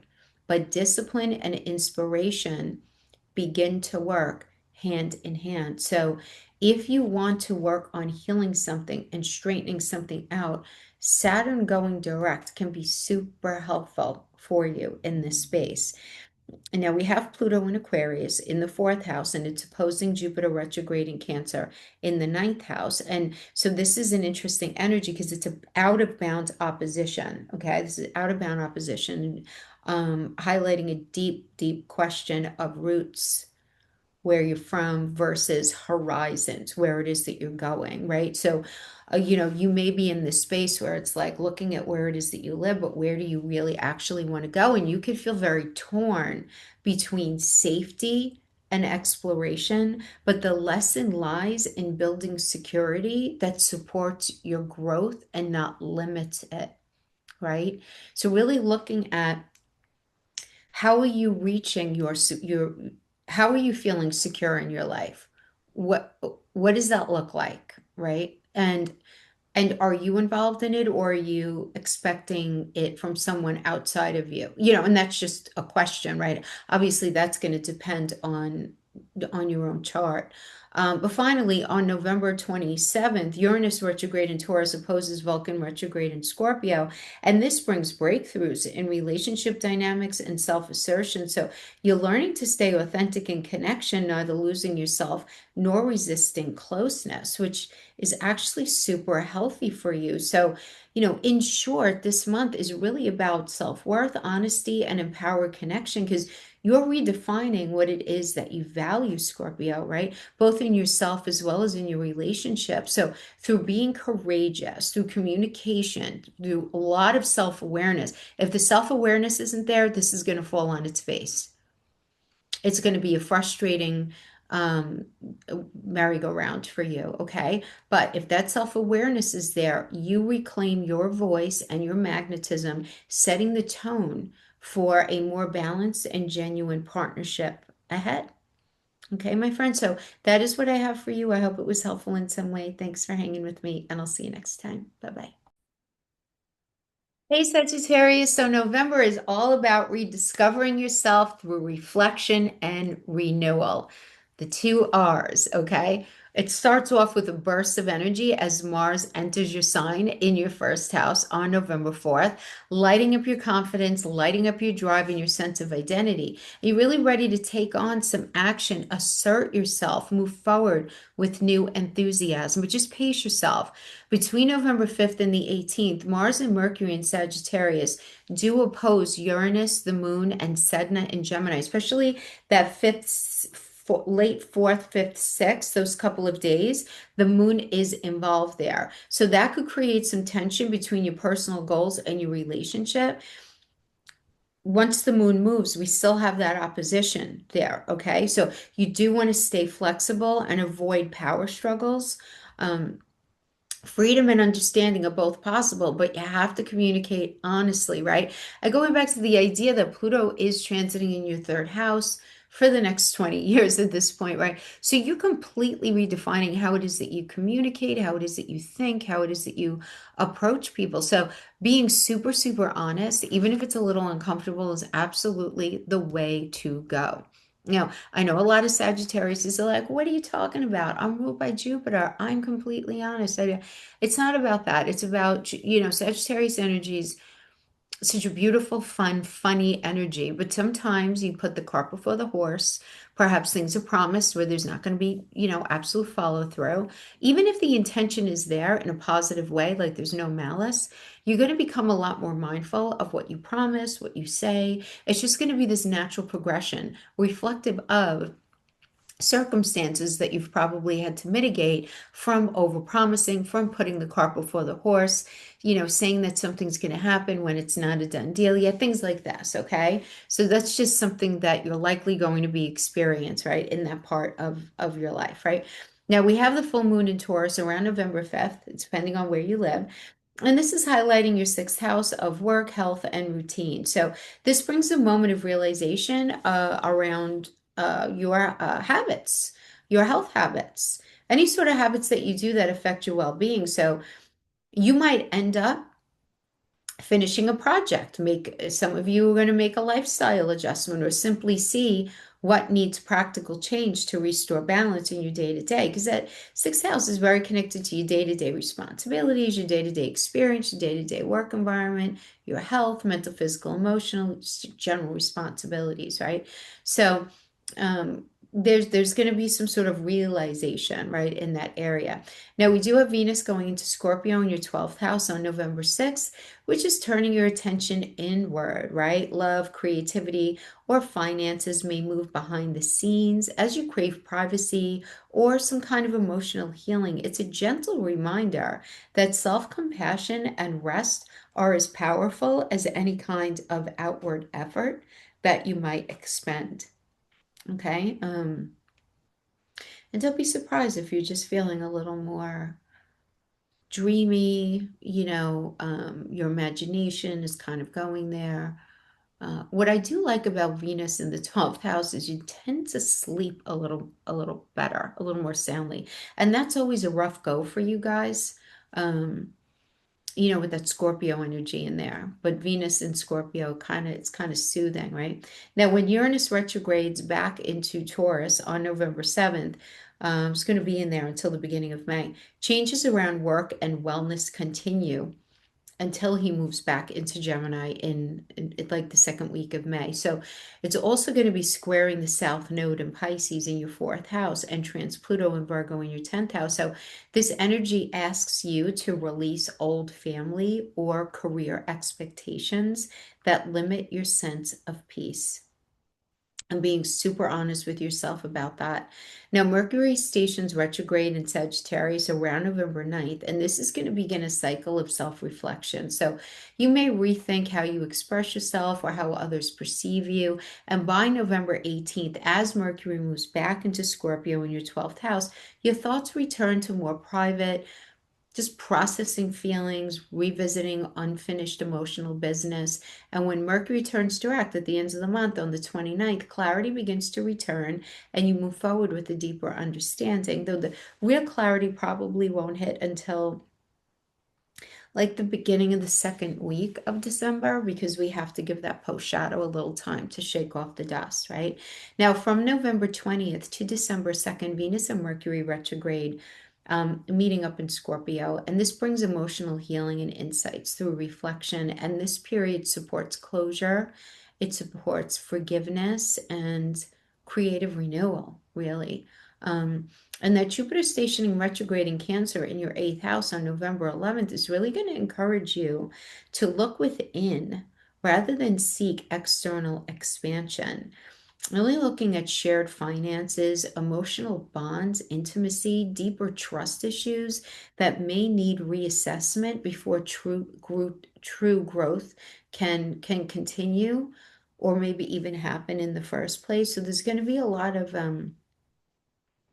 unpacking this idea of truth and honesty and openness.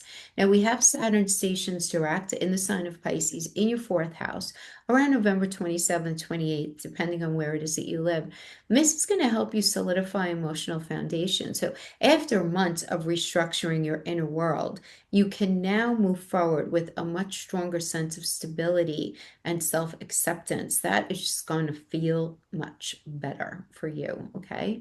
Um, Meanwhile, Pluto in Aquarius in that third house, opposing Jupiter retrograde in Cancer in the eighth. This is highlighting the power of words and truth. So, conversations or insights can bring emotional transformation. Communication becomes the very vehicle for deep healing. And you guys don't always love confrontation, but this is one of those times where it will really, really serve you. Now, finally, on November 27th, Uranus retrograde in Taurus in your sixth house opposes Vulcan retrograde in Scorpio in your 12th house. And this is a blending with the practical and the spiritual. For you, it's about finding balance between effort and rest, logic and your intuition. This balance, these become the key to maintaining harmony. There's a lot of balance is required, right? Especially towards that end of the month. So November in short for you is about rediscovering who you are beneath all of the noise of your life, right? So you're balancing independence with compassion, drive with introspection, what drives you. Be well honest about that. And by the end of the month, you'll come out of this a lot more centered, wiser, and ready to move forward with a renewed sense of purpose as well as self-trust. So, Sag, that's what I have for you. I hope this was helpful in some way. Thanks for hanging with me, and I'll see you next time. Bye-bye. Hey, Capricorn, I hope you guys are doing great. So, encapsulating this month is going to be a bunch of like quiet little changes, creative awakening, and relationship clarity. So, I got a lot of personal things. Now, the month starts on a very reflective note as Mars goes into Sagittarius in your 12th house on November 4th. Your energy turns very inward in that space, and it's going to be guiding you to rest, to recharge, and release what's been weighing on you. You may feel a very strong urge to clear emotional clutter or finish old cycles, but avoid pushing too hard, right? Patience and quiet confidence is going to serve you a whole lot better than force. And I don't know about you guys, but I kind of feel this happening already. And it is within a 10-degree orb. So we might even be feeling this a little sooner, right? Now, between November 5th and the 18th, Mars and Mercury in Sagittarius oppose Uranus and Sedna in Gemini, highlighting the balance between rest and responsibility. Now, I do want to say on November, like the late on the 4th into the 5th, and then the 6th, the moon is going to be involved in this situation. So Unexpected developments at work or in your health routine may demand that you are flexible. You might realize you're not feeling very well, or there's something going on with your health, something there where it's like, oh, I have to listen to my body. I have to be more flexible. I can't be that typical Capricorn rising where it's like, I'm just gonna, pummel through it. I'm just gonna work, go do what I have to do. Like really listening to your body here, very, very important, especially like, again, like late fourth, fifth, sixth, that energy. But then, even when that passes and the moon is out of the situation, we still have that Mars and Mercury in Sag opposing Uranus and Sedna in Gemini, which is really this demand for flexibility when it comes to being able to take care of ourselves. So, listen to your body and your intuition, and, because they're trying to show you where something needs to change, right? Now, there is a full moon in Taurus around November 5th, and this lights up your fifth house of falling in love, love affairs, romance, children. And this full moon brings attention to all of these areas: creativity, anything that brings you joy, a project, again, a relationship, a personal passion could reach some sort of turning point, showing you what's ready to blossom or what's ready to be released. Remember, it's a full moon. Right. So what's ready to level up and what's ready to be let go of, right? In that fifth house energy. So some of you may be having an experience where there are two things happening at once. Maybe there's something that you're needing to release, and then something that is actually blossoming in your life in that fifth house area. Now, Venus goes into Scorpio in your 11th house on November 6th. And this is drawing very warmth, lots of warmth and connection from your friendships, from your social circles, um, just basically other people. You may find comfort in meaningful connections or some sort of shared creative pursuit, people who are kind of, part of your tribe, or they're just kind of like you. It's also time to surround yourself with people who lift you up and inspire your growth and not drain you and drain your battery. What's interesting about this energy is that you're physically going to have a hard time being around people who are just so draining. Now, that's not to say that if there is someone that you deeply love in your life and they're going through a bit of a rough patch, that you're not going to be able to be there for them. That's different. That's not somebody who's like draining your battery. We're talking about like the drama queens and kings, right? That just love to stir stuff up. You will not be able to deal with that stuff because you don't want to, and you're just not going to for that reason, if that makes sense. Now, when Uranus retrogrades back into Taurus on November 7th, changes in your creative life or your love life continue through the spring, right? Specifically the beginning of May. Now, I do want to just note that Uranus is going to be retrograde the first few months. Then he's going to come out of retrograde, but he's still going to be in that Taurus energy until the beginning of May. And this is really just about cleaning up on aisle 9. Whatever was going on in that Taurus energy, it just needs to solidify, right? So there are going to be, again, there are going to be some changes in your creative life or love life continuing through that space, but it's the square to the South Node in Pisces in your third house, and that trans Pluto in Virgo in the ninth house, which suggests a shift in how you express yourself and communicate your truth. So it's a period of learning to create and connect, but with authenticity rather than with expectation, guys, right? So it's about going after what nurtures you, what feels right, and not what's so much expected of you, or even if it's external societal expectations. Right now, moving forward, we have Mercury is going to be stationing retrograde in Sagittarius on November 9th. And this is inviting a quiet review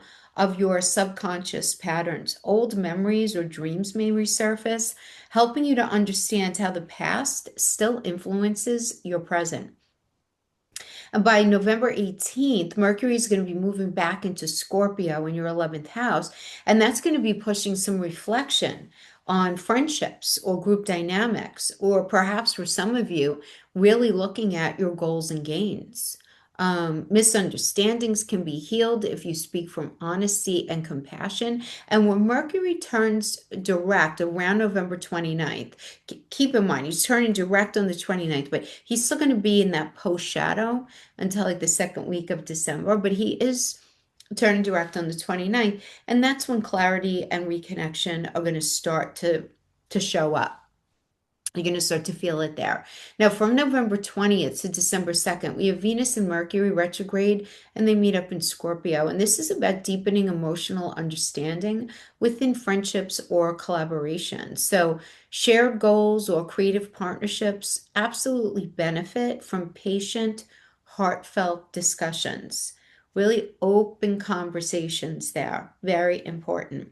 Now, Jupiter does station retrograde in Cancer in your seventh house of relationships and contracts on November 11th, and this brings reflection in your closest relationships.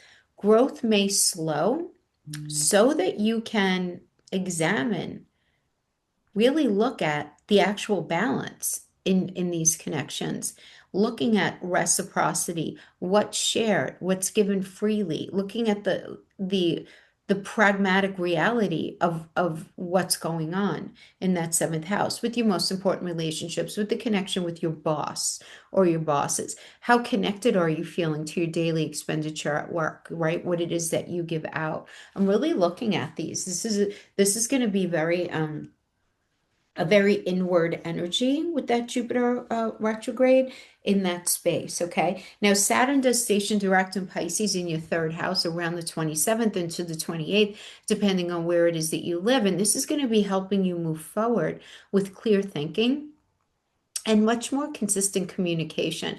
After months of delays, plans or learning efforts start to gain traction again. And it's like about time, right? Honestly. So that'll be a nice energy for you. Now, at the same time, that Pluto in Aquarius, very early at that 1 degree in your second house, opposes Jupiter retrograde in Cancer in your seventh house. Now, this is a rare, out of bounds opposition, but it's important because it's asking you to balance your self-worth with partnership. You're learning that stability and connection must both come from a place of mutual respect and inner confidence. And if that's not there, then what needs to be done in order to recapture that or get it in the first place in your most important relationships? Okay. So, finally, the end of the month on November 27th, Uranus retrogrades in Taurus in that fifth house, opposing Vulcan retrograde in Scorpio in the 11th house, highlighting shifts between your personal passion and your collective purpose and what are you supposed to be doing out in the world. These creative breakthroughs or changes in friendships or groups that you're affiliated with could redefine how you share your light with others. So you may suddenly connect with a new group of people and it opens up new doors in you.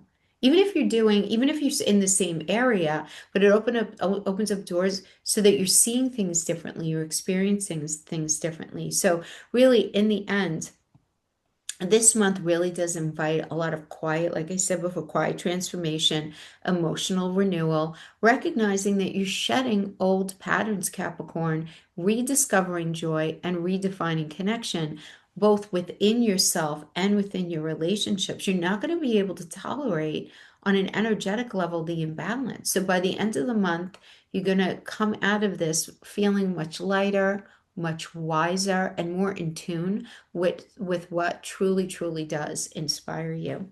Okay, my friends. So I hope that was helpful in some way. Have a beautiful November, and I will see you next week. Bye-bye. Hey Aquarius, I hope you guys are doing amazing. Let's talk about November. This November is about collaborating, career shifts, emotional grounding. The month opens up with Mars entering in Sagittarius in your 11th house of goals, gains, networks, friends. This is the house of networking and connection, and this is happening on November 4th. This is sparking motivation in your social life, having to do with your friendships, but also, and very importantly, your long-term long-term goals. So you're ready, right? You're ready to connect. You're ready to collaborate with people and push your dreams forward with renewed passion. Now, between November 5th and 18th, as Mars and Mercury in Sagittarius oppose Uranus, the moon, and Sedna in Gemini. Now, that moon is going to be involved like late November 4th, 5th, 6th. And when the moon is involved, tensions can come up between group dynamics and personal expression, how it is that you feel comfortable expressing yourself. Remember, the moon is very emotional, right? Now, the moon is going to move out of there by, I want to say again, the 7th into the 8th, but we still have this opposition with Uranus and Sedna and Gemini. So sudden changes in friendships or creative projects could push you to stand out or rethink what and who you're working toward, right? So stay adaptable. I'm telling everybody to be flexible this month, right? Because that innovation does come through being flexible, that flexibility, right? Now, we also have a full moon in Taurus around November 5th.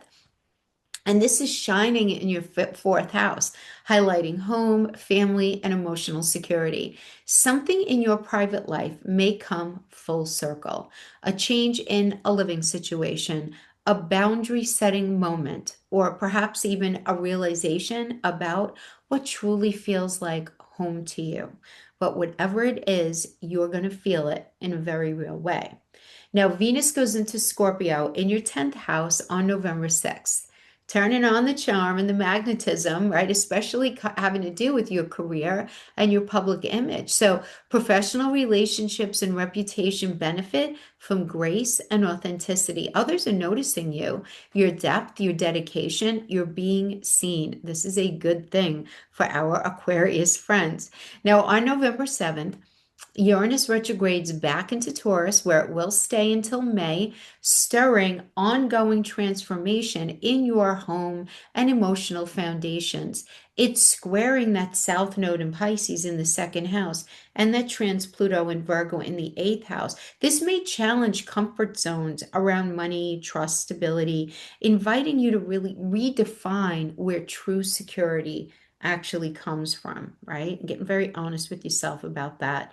Now, Mercury stations retrograde in Sagittarius on November 9th, encouraging reflection around friendships, networks, and goals. So, miscommunication in group settings may arise, but they could lead to insight. So, it's not like they're not happening for a purpose, right? And by November 18th, Mercury slides back into Scorpio in your 10th house, prompting a rethinking of career plans or public perception, right? When Mercury turns direct or at the end of the month, around the 29th, clarity comes back, professional conversations move forward, things will start to look a lot more clearly. I hope the government's open by then, right? Because I know a lot of Aquarius risings who are connected to the government. So hopefully we have all of that nonsense behind us. But now moving on from November 20th to December 2nd, Venus and Mercury retrograde, and they meet up in Scorpio, deepening reflection around reputation, ambition, and relationships and connections that you may have in the workplace.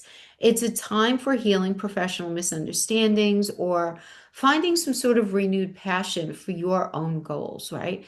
Very good for clearing the air, especially if you've been feeling like there have been some sort of tensions building, or if you've been feeling like there's been this lack of clarity about something. So it's good for that. Now, Jupiter stations retrograde in Cancer in your sixth house on November 11th. And this is really inviting you to review your work routines, your health habits, your daily responsibilities, and growth now comes through refinement, focusing on what's sustainable and not just expansive. So, and that's a very important difference because that's a big idea for you guys. This idea of sustainable over the long term, not just expansive, right? Where you're not wanting to move because it's not going to expand you enough, right? Sometimes I'm not saying to take the safer route, but this idea of sustainability has to be involved somewhere, right? In this situation, especially in your sixth house when it comes to your work, when it comes to how it is that you take care of your health. Again, what can you sustain over the long term? And you're not looking for something for like just a quick hit or something where you're overshooting this idea of expansiveness at the expense of possibly a sustainable opportunity, right? I'm not saying not to take chances, but this this November is really asking you to weigh out security in the long term or, taking that shot. And this is a time period to really go for the sustainability of a situation. Now, Saturn does station direct in Pisces in your second house around November 27th, 28th, depending on where you live. This does bring stability to finances and self-worth after a period of testing. You probably went through a period of like, especially like over the summer, like bills just coming up, these big expenses up to this point, and once Saturn goes stations direct, if you're responsible, right? Um, this could be great for your money. Efforts absolutely pay off through patience and consistently, right? Consistency, because look, it's Saturn. Saturn loves responsibilities, especially in the second house of money, of sense of self, your self-esteem. Take it slow, do it right. Slow and steady wins the race, right? Now, meanwhile, Pluto in Aquarius in the first house is opposing Jupiter retrograde in Cancer in the sixth house. It's an out of bounds opposition. This is like a sub narrative that's happening all month long. And there's this emphasizing this emphasis here on balance, okay, between personal empowerment, right? Really feeling um, your own power and what it is that you're supposed to be doing, right? And daily responsibilities, having to pay the bills, having to do, walk the dog, feed the kids, do all of that, right? So really it's looking at trying to balance those things out. And you don't want to lose yourself in the service of other people because your well-being supports your purpose here, right? Getting very clear on what this actually means to you. Now, finally, on November 27th, Uranus retrograde in Taurus in the fourth house opposes Vulcan retrograde in Scorpio in the 10th house. So this is highlighting the tension between your home life and your career demands. They can certainly be breakthroughs that come in when you align your public goals with your emotional truth, right?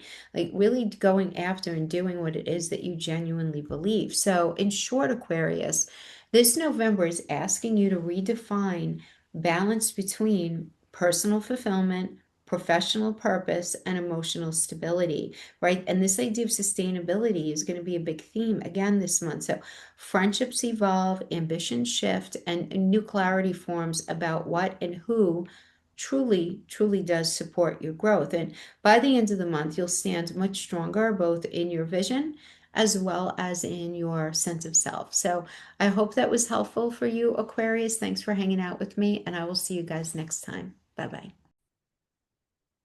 Hey, Pisces, so let's talk about November. For a lot of you, there's going to be some career momentum, some shifting perspectives, but most of you are going to be trying to reclaim some kind of balance, right? So let's unpack this. Mars is going into Sagittarius in your 10th house. That is an angular house. It's the highest house in your chart.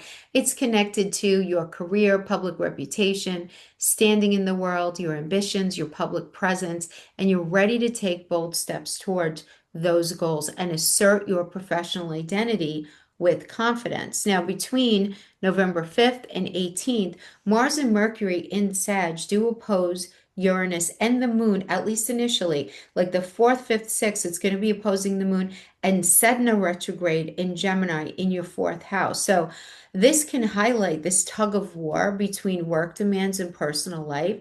So unexpected changes at home or emotional revelations could influence your career path. So absolutely stay adaptable. Flexibility is what leads to breakthroughs this month.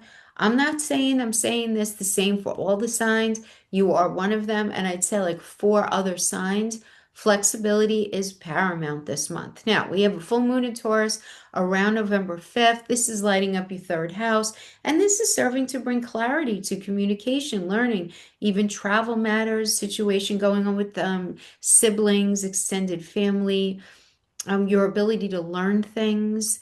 Third house is also news, conversations, decisions.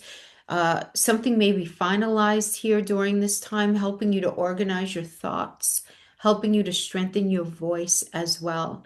And then Venus goes into Scorpio in your ninth house on November 6th. And this is deepening your curiosity and your passion for knowledge and culture and spiritual growth. So for many of you, love, it could be love or just general inspiration, can absolutely come through travel,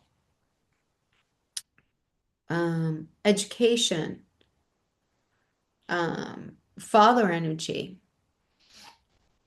politics, religion, organized or otherwise, some sort of marketing or advertising campaign that you might be involved in, some sort of publishing campaign that you might be involved in as well, right?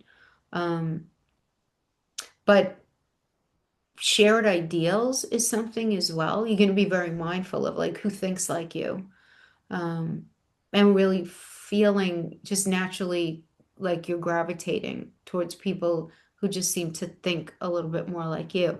Now, on November 7th, Uranus retrogrades back into Taurus in your third house, where it's going to stay until May. Now, it's going to be retrograde for the first 3 months, right? That it's back in Taurus. The rest, he's going to go direct. He's going to hang out there though, until again the beginning of May, and then he's going to go back into Gemini for the duration. Then at that point, but between before May, this is going to continue this ongoing cycle of changing communication styles for you, learning patterns or relationships with siblings and neighbors. And as Uranus squares that South Node in Pisces, obviously in your first house, and that trans Pluto in Virgo in your seventh house, you may feel tension between self-expression, partnerships, and how it is that you actually even relate to the world. And the goal here is to speak your truth with balance and empathy. And then we have Mercury stationing retrograde in Sagittarius on November 9th. And this is really pushing you to rethink your professional goals or how you actually communicate with others in your career.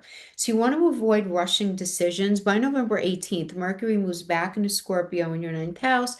And this does encourage reflection on beliefs, publishing, education, getting something out there. So when Mercury turns direct, right, the end of the month on November 29th, you are going to gain clarity about the direction that you're moving in, but the clarity won't be, the